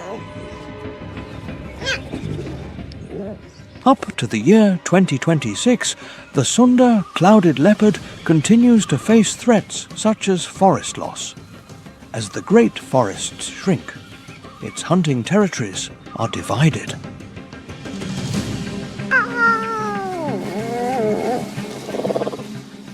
Every fragment of jungle that disappears reduces its chances of surviving. The Sunda clouded leopard does not dominate Borneo with roars, but with silence. In the ancient jungle, the most dangerous being is not always the largest. Sometimes it is a shadow that glides in the night and disappears into the deepest secrets. After the heavy beating of the hornbill's wings in the heights, attention returns to the ground. In the dim light under the canopy, a large animal advances slowly, alert and almost without making a sound. It is the sambar deer, the silent force of the ancient Borneo jungle. The sambar deer is one of the largest herbivores inhabiting the island's tropical forests. Its robust body, its strong legs, and its dark coat allow it to adapt to humid and muddy environments. It usually appears on the edges of the forest, near streams, rivers, or clearings. There it finds tender leaves, shoots, soft herbs, and fallen fruits. In Borneo, the sambar lives in a narrow world covered by vegetation. Every step demands caution. Its large ears turn to catch sounds. Its sensitive nose examines the wind, and its eyes watch for any strange movement among the trunks. For a large herbivore, detecting danger before it is too late is a vital condition. For predators, the sambar is an important piece of the food chain. But it is not defenseless prey. An adult can cross thickets, cross muddy areas, or disappear into the jungle in just a few moments. Males carry firm antlers used in the breeding season and also as a symbol of their silent strength. The sambar is usually most active at dawn or dusk. During the night, it moves when the temperature is milder. During the day, it hides in dense areas, rests under trees, or wallows in shallow mud. That layer of mud acts as natural protection against parasites of the humid tropical climate. Its role is not limited to being prey. By eating leaves, shoots, and fallen fruits, it helps shape the understory vegetation. By moving, it opens small paths that other species can use. By consuming wild fruits, it can also contribute to dispersing seeds. This favors the regeneration of trees on riverbanks and forest edges. But the forest edge spaces it depends on are very vulnerable. When the jungle is fragmented, its traditional routes are cut off, and food decreases. Its power is in resistance and vigilance.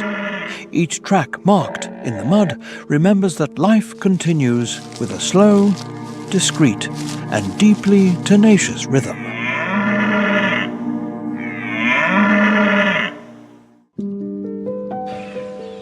After the silent shadow of the sunder-clouded leopard, the Borneo jungle reveals a creature just as unique. It is not huge like the grizzly bear, nor does it live among ice like the polar bear. It is the sun bear, the smallest bear in the world, a secret inhabitant of the tropical jungle. Its compact body, its short snout, and its low way of walking give it a distinct appearance among bears.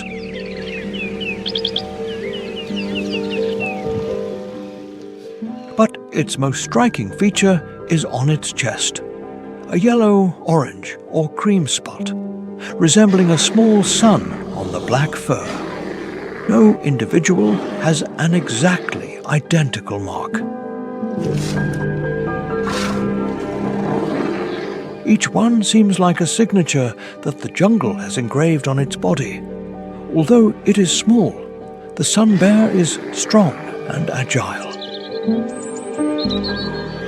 Its powerful legs and its long curved claws allow it to climb up trunks to look for fruits, honey, insects, or shelter. In Borneo, where food can be both on the ground and in the heights, knowing how to climb is a vital advantage. Sometimes, its tenacity appears clearly while it feeds. On a rotten log, it drives its claws into the soft wood and destroys a termite nest hidden inside. In seconds, dirt, wood fragments, and insects jump everywhere. Then, its long tongue slides between the crevices to lick up termites and larvae.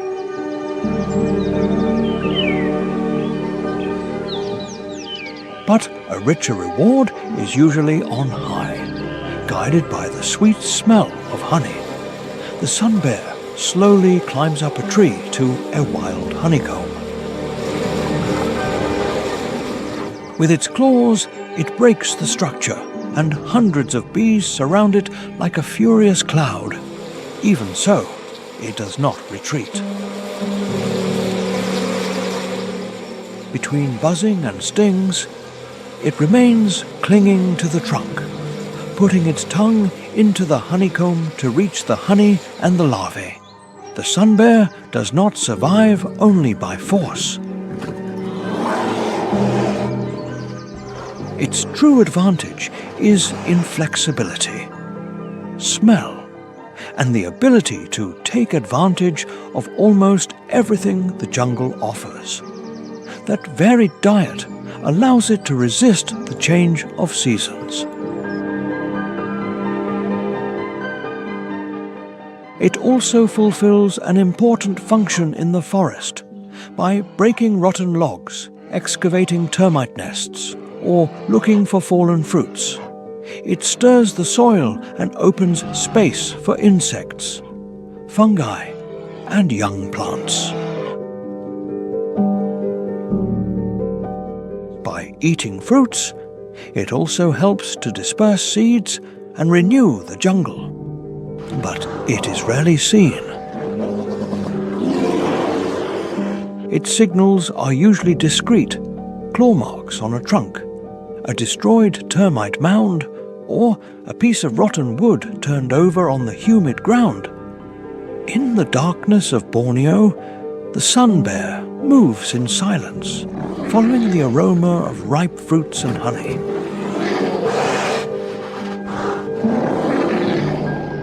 On its chest, that luminous mark continues to shine like a small tropical sun, smaller than other bears, but perfectly adapted. It represents the silent tenacity of life in the jungle.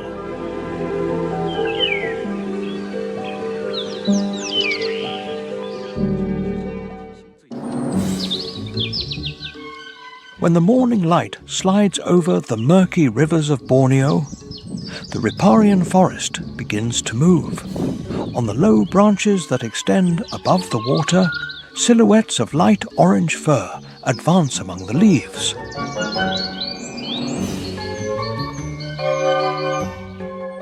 They jump from one branch to another and stop among exposed roots. From some point, a deep and strange sound echoes, like an echo born from the flooded forest itself.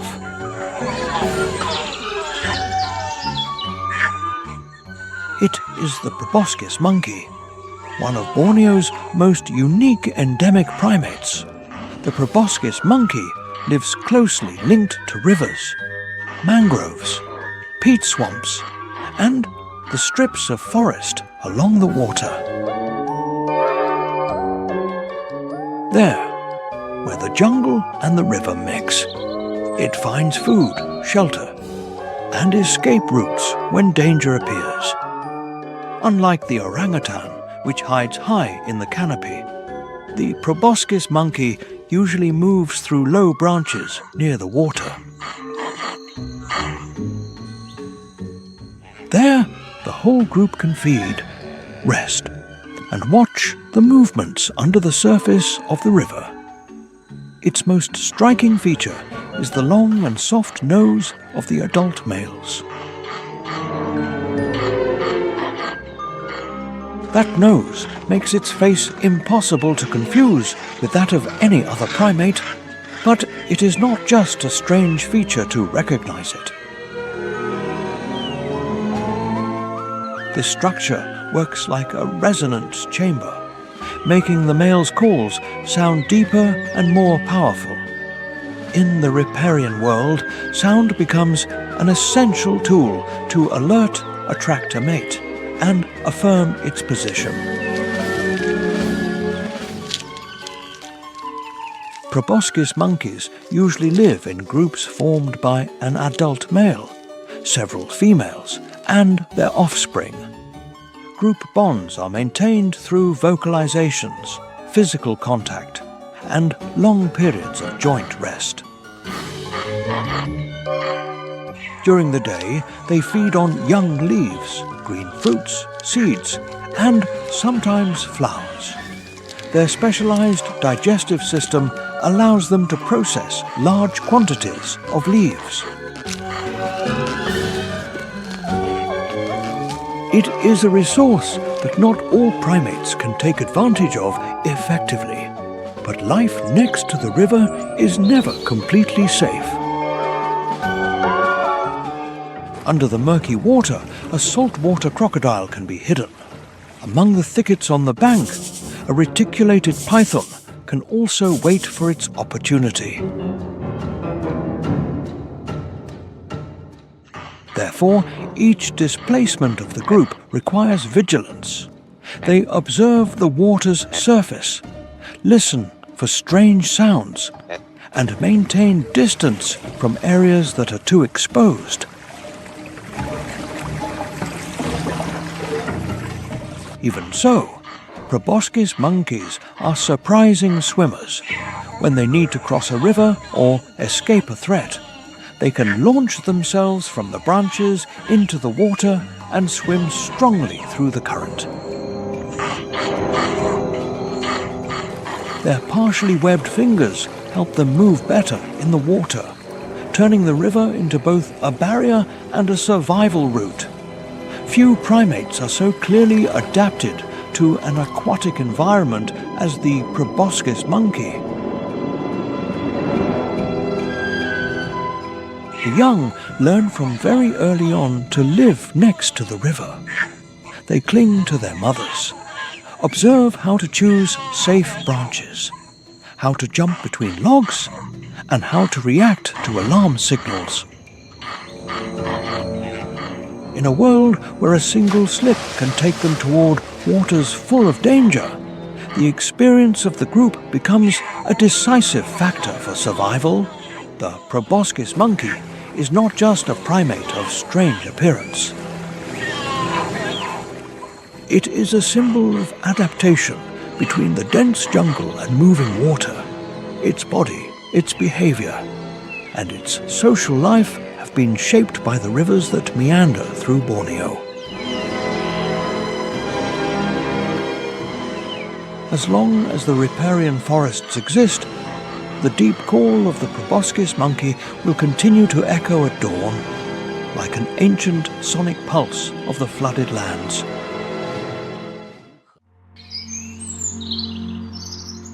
Under the apparent tranquility of Borneo's rivers, there is always an almost invisible threat.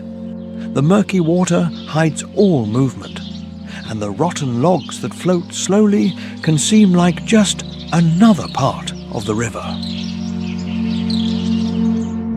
But sometimes they are actually a creature that waits in silence, between the mud, the intertwined roots, and the gloomy banks. The saltwater crocodile appears as one of the oldest predators of the flooded lands.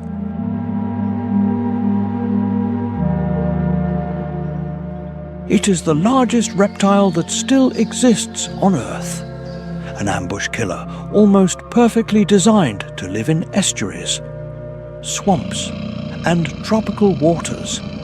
Its huge body, its skin as thick as armor, and its extremely powerful jaws make it a feared presence. It is feared by almost any creature that must come down to drink, cross the river, or look for food near the bank. The most terrifying thing about this predator is not in its speed, but in its patience.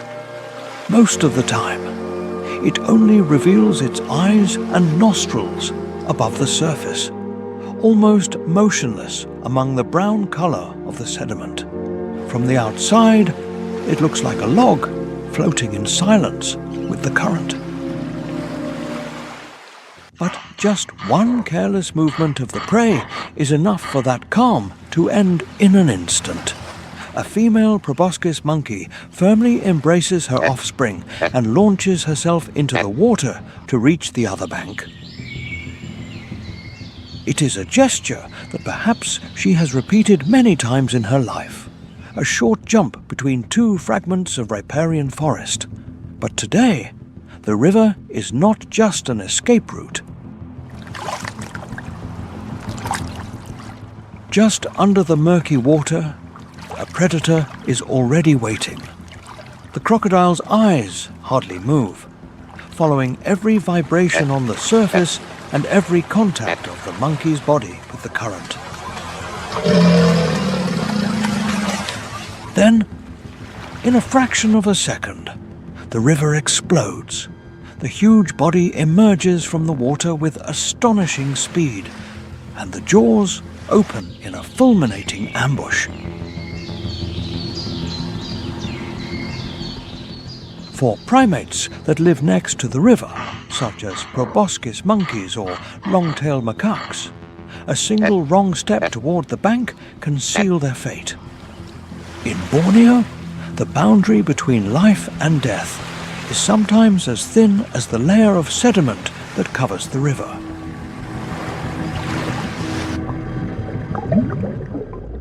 In the riparian forests of Borneo, the saltwater crocodile occupies the place of apex predator. It can attack fish, water birds, reptiles, mammals, and any creature that gets too close to the water's edge.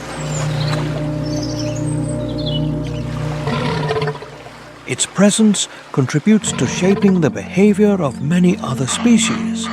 Proboscis monkeys must choose safer branches to sleep near the river. Deer, wild boars, and small mammals must stay alert every time they go down to drink. Even the calmest mudbanks can turn into deadly traps. The saltwater crocodile is not only powerful, it is also extraordinarily adapted to freshwater and brackish environments. It can live in deep river systems of the interior, but also move through estuaries and coastal areas. Thanks to that adaptation capacity, it forms an essential part of the aquatic ecosystems of Borneo, where the limits between jungle, mud, tides and currents change constantly. Although it is fearsome, the crocodile is not a killer without purpose. It hunts to survive, and by controlling populations of weak, slow or careless prey, it helps to maintain the balance of the ecosystem. In the wild world, predators like the crocodile are forces that prevent the river from falling into disorder. When the afternoon covers the surface of the water with shadows and the trees on the bank are reflected on the dark river, the saltwater crocodile returns to occupy its usual role. It only has to wait under the murky water, there where every form of life sooner or later will have to approach. And in Borneo, sometimes the greatest danger is not that which rushes from the forest, but that which remains hidden in silence right under our feet.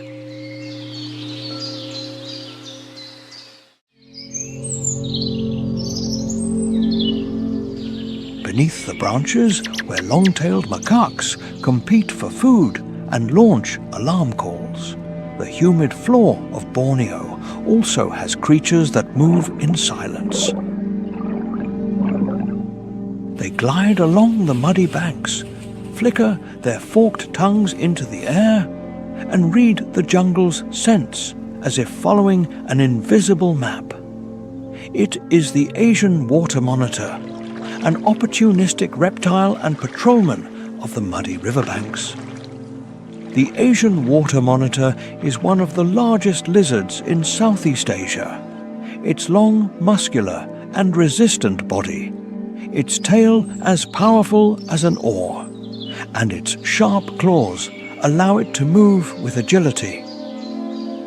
It can move on land, underwater, and also on low logs. In the river environment of Borneo, it seems to have been born to live on the border between two worlds, land and water.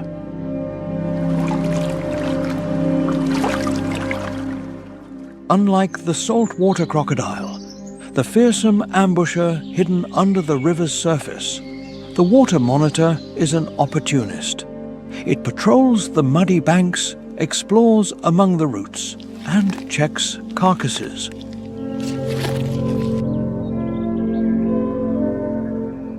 It hunts small fish, crabs, bird eggs, insects, frogs, and sometimes weak or injured prey. With its tongue constantly flicking in and out, it collects scent particles from the air to detect food from afar.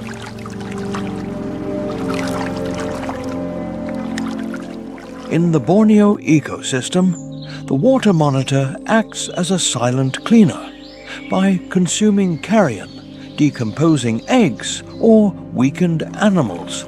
It helps clean the riparian environment.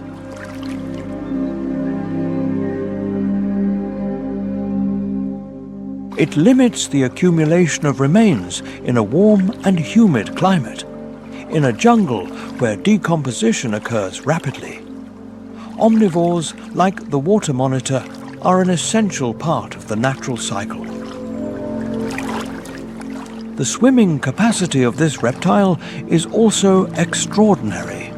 When it feels threatened, it can launch itself into the water, powerfully move its long tail to cross the current, and disappear among the flooded roots.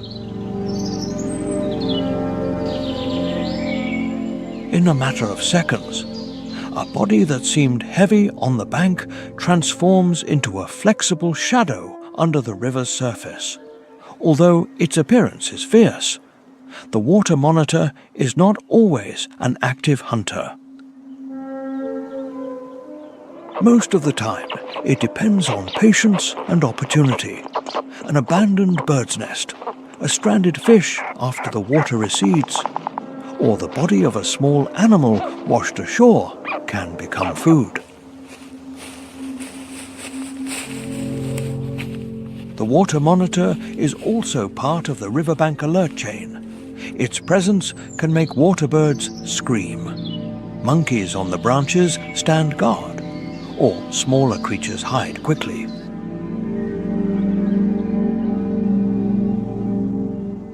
It does not occupy the top of power like the crocodile, but it is imposing enough that every small animal stays alert.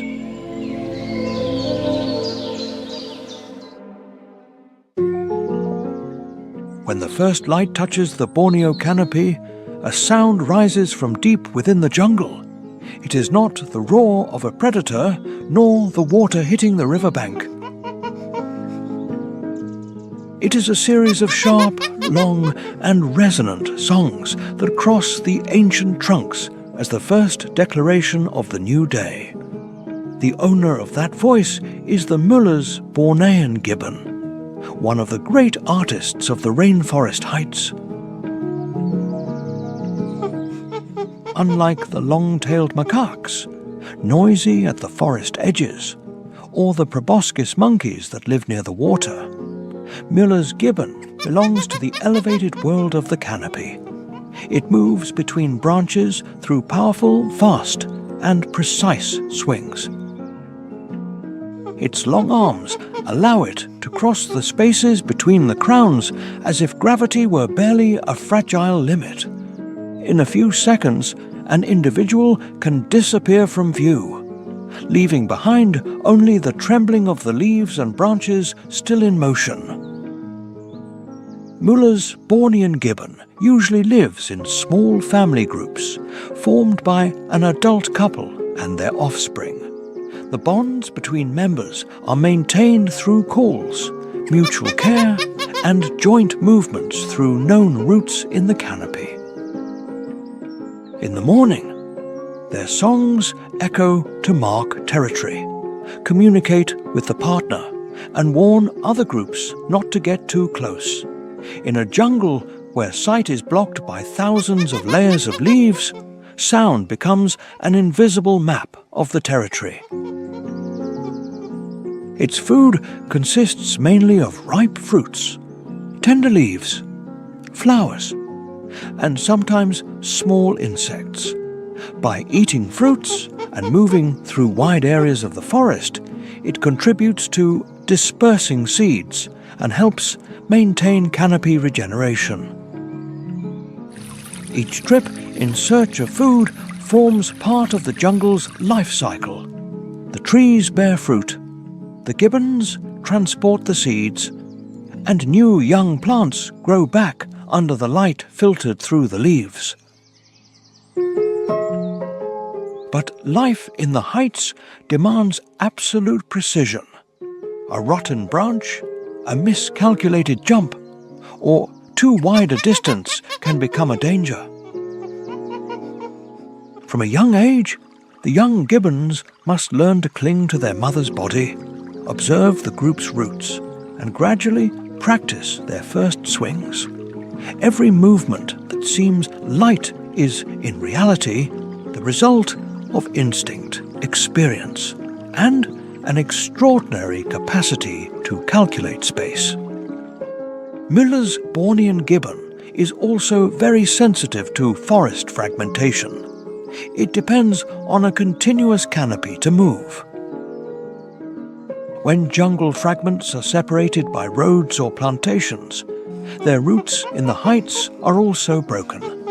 For this species, an open space on the ground can become an invisible wall that separates territories, food, and mates. After the distant song of Muller's Bornean gibbon, the canopy falls silent again. But between the dense layers of green leaves, another colour begins to appear. It is a deep reddish-brown tone that glides silently through the branches and disappears among the shadows of the foliage. It is the maroon langur of Borneo, one of the characteristic primates of the island's tropical jungles. The red langur is not as noisy as the long-tailed macaque. Nor does it have an appearance as strange as the proboscis monkey. It lives more discreetly, mainly in the trees. There, the high branches become paths, places of rest, and feeding zones. Its reddish-brown fur can stand out when light reaches it, but it also blends easily with the bark and dry leaves. This primate belongs to the group of folivorous monkeys. Its diet includes tender leaves, seeds, fruits, flowers, and other soft plant parts. To digest food so rich in fiber, its body needs a specialized digestive system. This functions as a natural fermentation chamber that allows it to break down plant parts that are difficult to process. The red langur usually lives in small groups, moving slowly through the canopy and dedicating much of its time to feeding, resting, and observing. In a jungle where danger can come from the clouded leopard or from a fall from high branches, prudence is a necessary instinct. The young follow their mothers closely.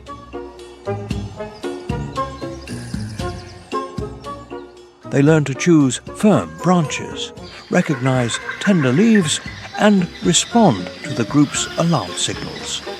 The red langur's role in the Borneo jungle is not noisy, but it is constant. By feeding on leaves, seeds, and fruits, it participates in the energy flow of the canopy. By moving through different areas of the forest, it also helps connect jungle fragments.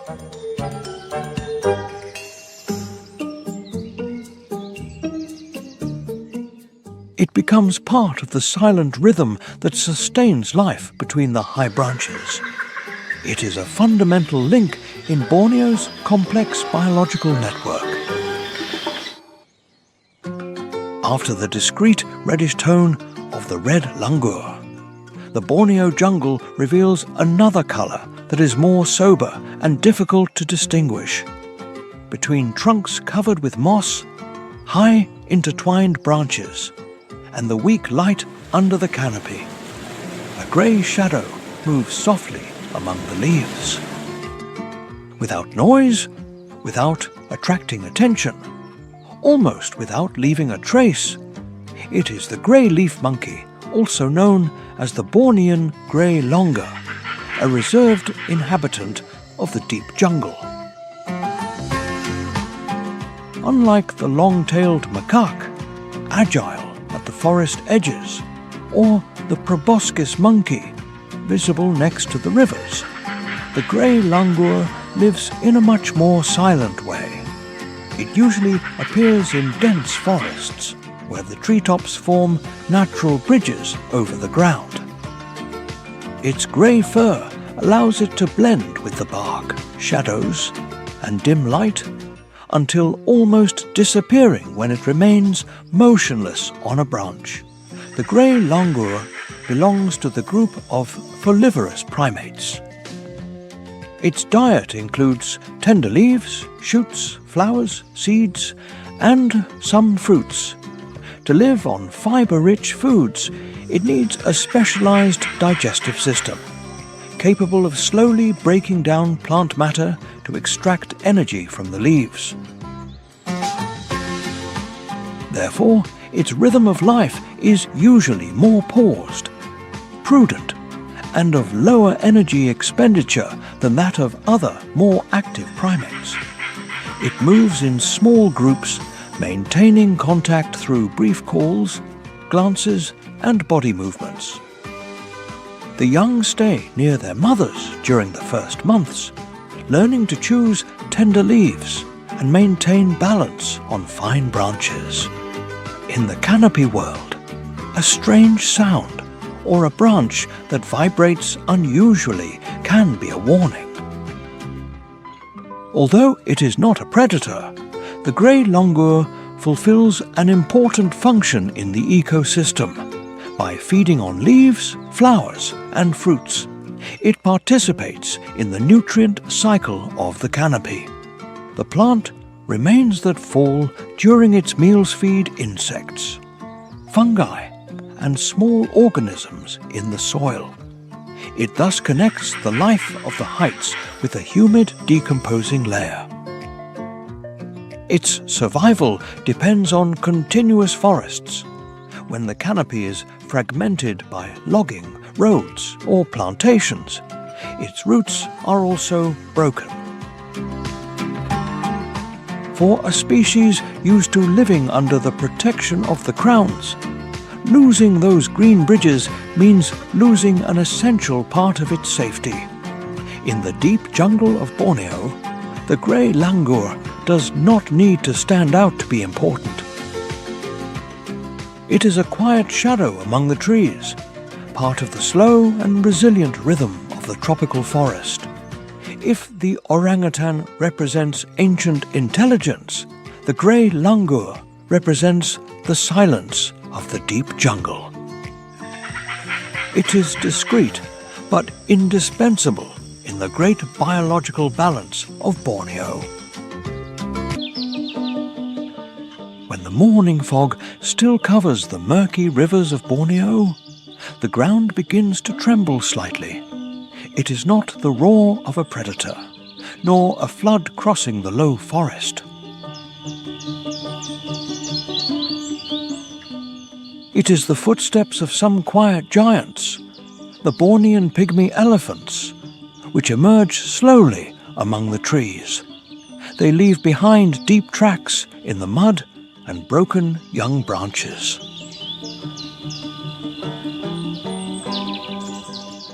In the humid tropical rainforest, the Bornean pygmy elephant is one of the island's most unique mammals.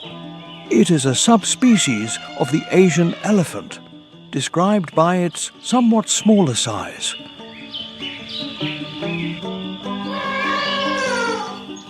It possesses relatively large ears, a long tail, and a more peaceful temperament than that of other populations.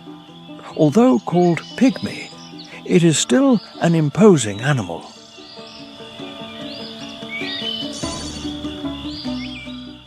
It is capable of opening paths among the dense vegetation and modifying the forest with every step. Today, the majority of these elephants live in Sabah, in northeastern Borneo. They especially inhabit low forests, river valleys, and still connected ecological corridors. For them, the river is not just a water source.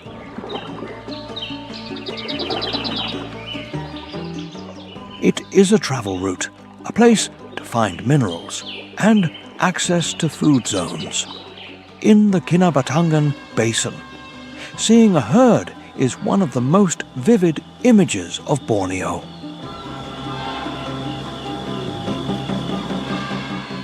Pygmy elephants live in very close-knit family groups. The center of the herd is usually formed by adult females with experience, who guide the calves and the young. In such a closed jungle, memory works like a living map. They must remember seasonal water sources, areas with tender shoots, and mineral-rich puddles.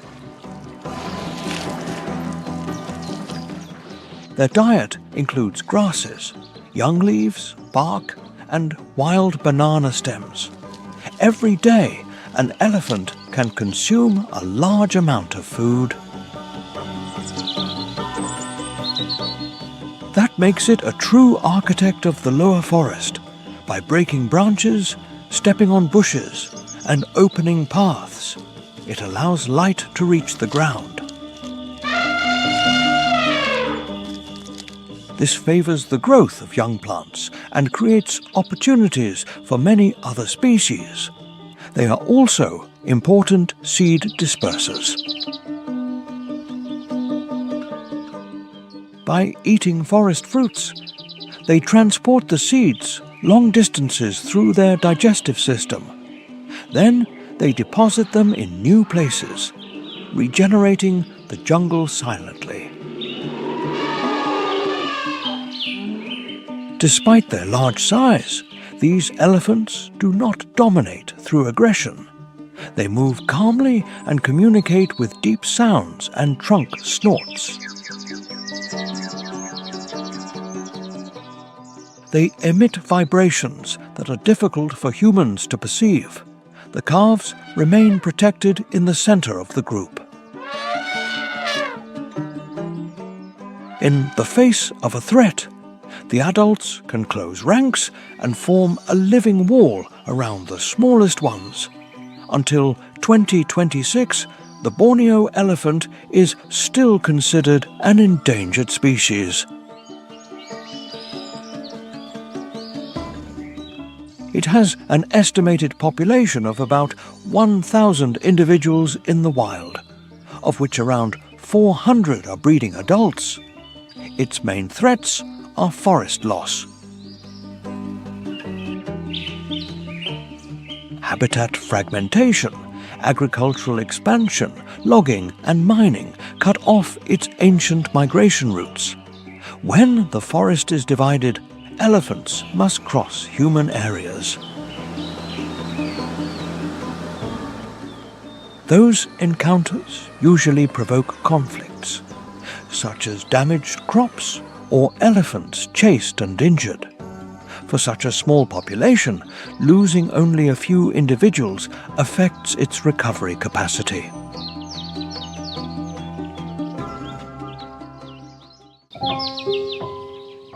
Beneath the dense canopy of Borneo, water still flows through murky rivers and branches continue to tremble with the passage of primates.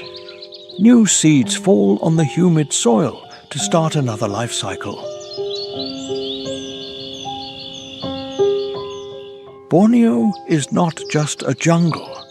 It is a complete world, where each tree, each stream, and each animal fulfills a function within the fragile order of nature.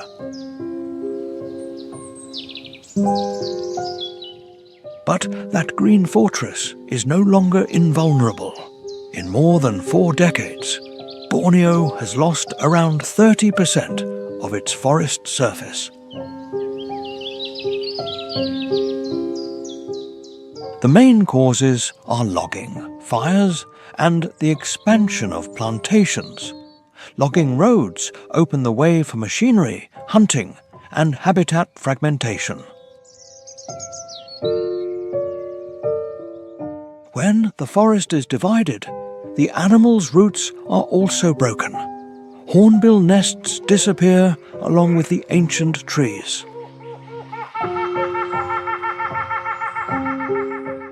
Pygmy elephants, proboscis monkeys, and langurs lose life corridors used for generations.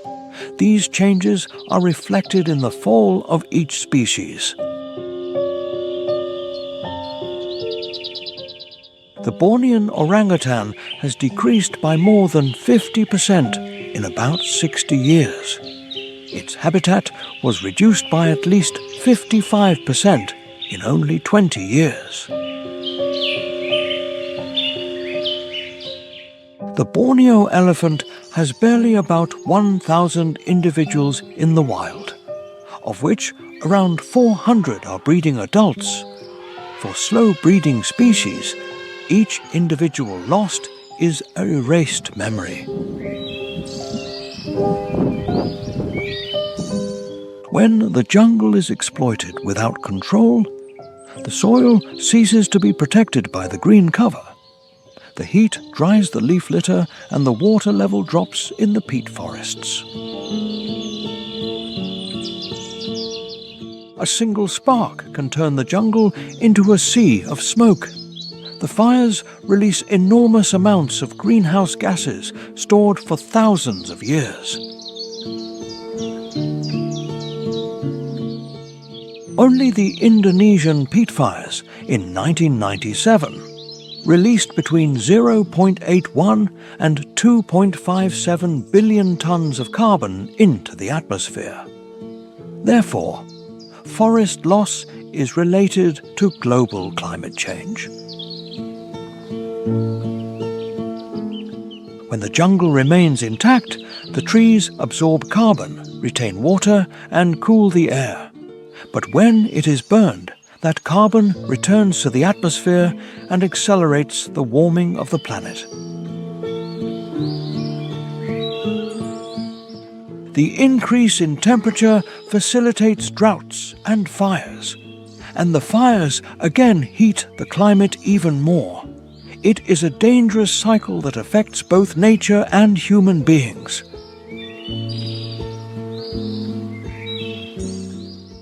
Borneo teaches us that biodiversity is a living connection between each seed, each river, and each wing.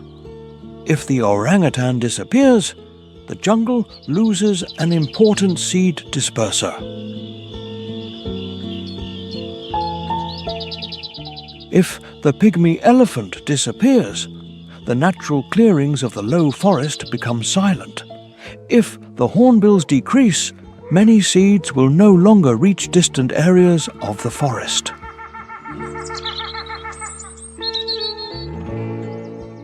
If those links are broken one after another, the jungle will stop functioning as it has for millions of years.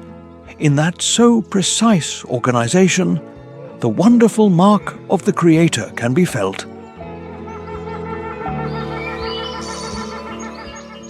Every living being, large or small, fierce or silent, occupies its own place in the order of life.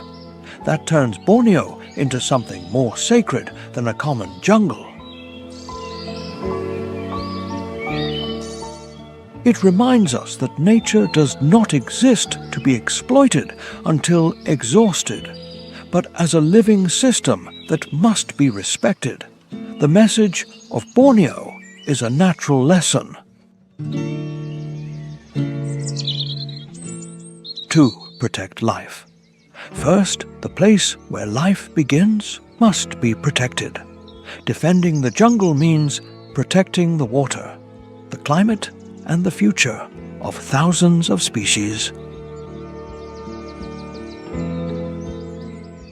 Every decision of responsible consumption and every restored forest can help to stop that disappearance. While light continues to pierce the leaves, orangutans continue moving among the branches. Miller's gibbons continue singing at dawn. Hornbills cross the canopy, and beneath those green crowns, Borneo maintains its silent battle to survive. If you have felt the beauty and the strength of this trip, like the video and subscribe to the channel. Activate the bell so as not to miss the next stories about wild nature. In places like Borneo, every creature protected today can be the key for the entire jungle to continue alive tomorrow. See you on the next trip.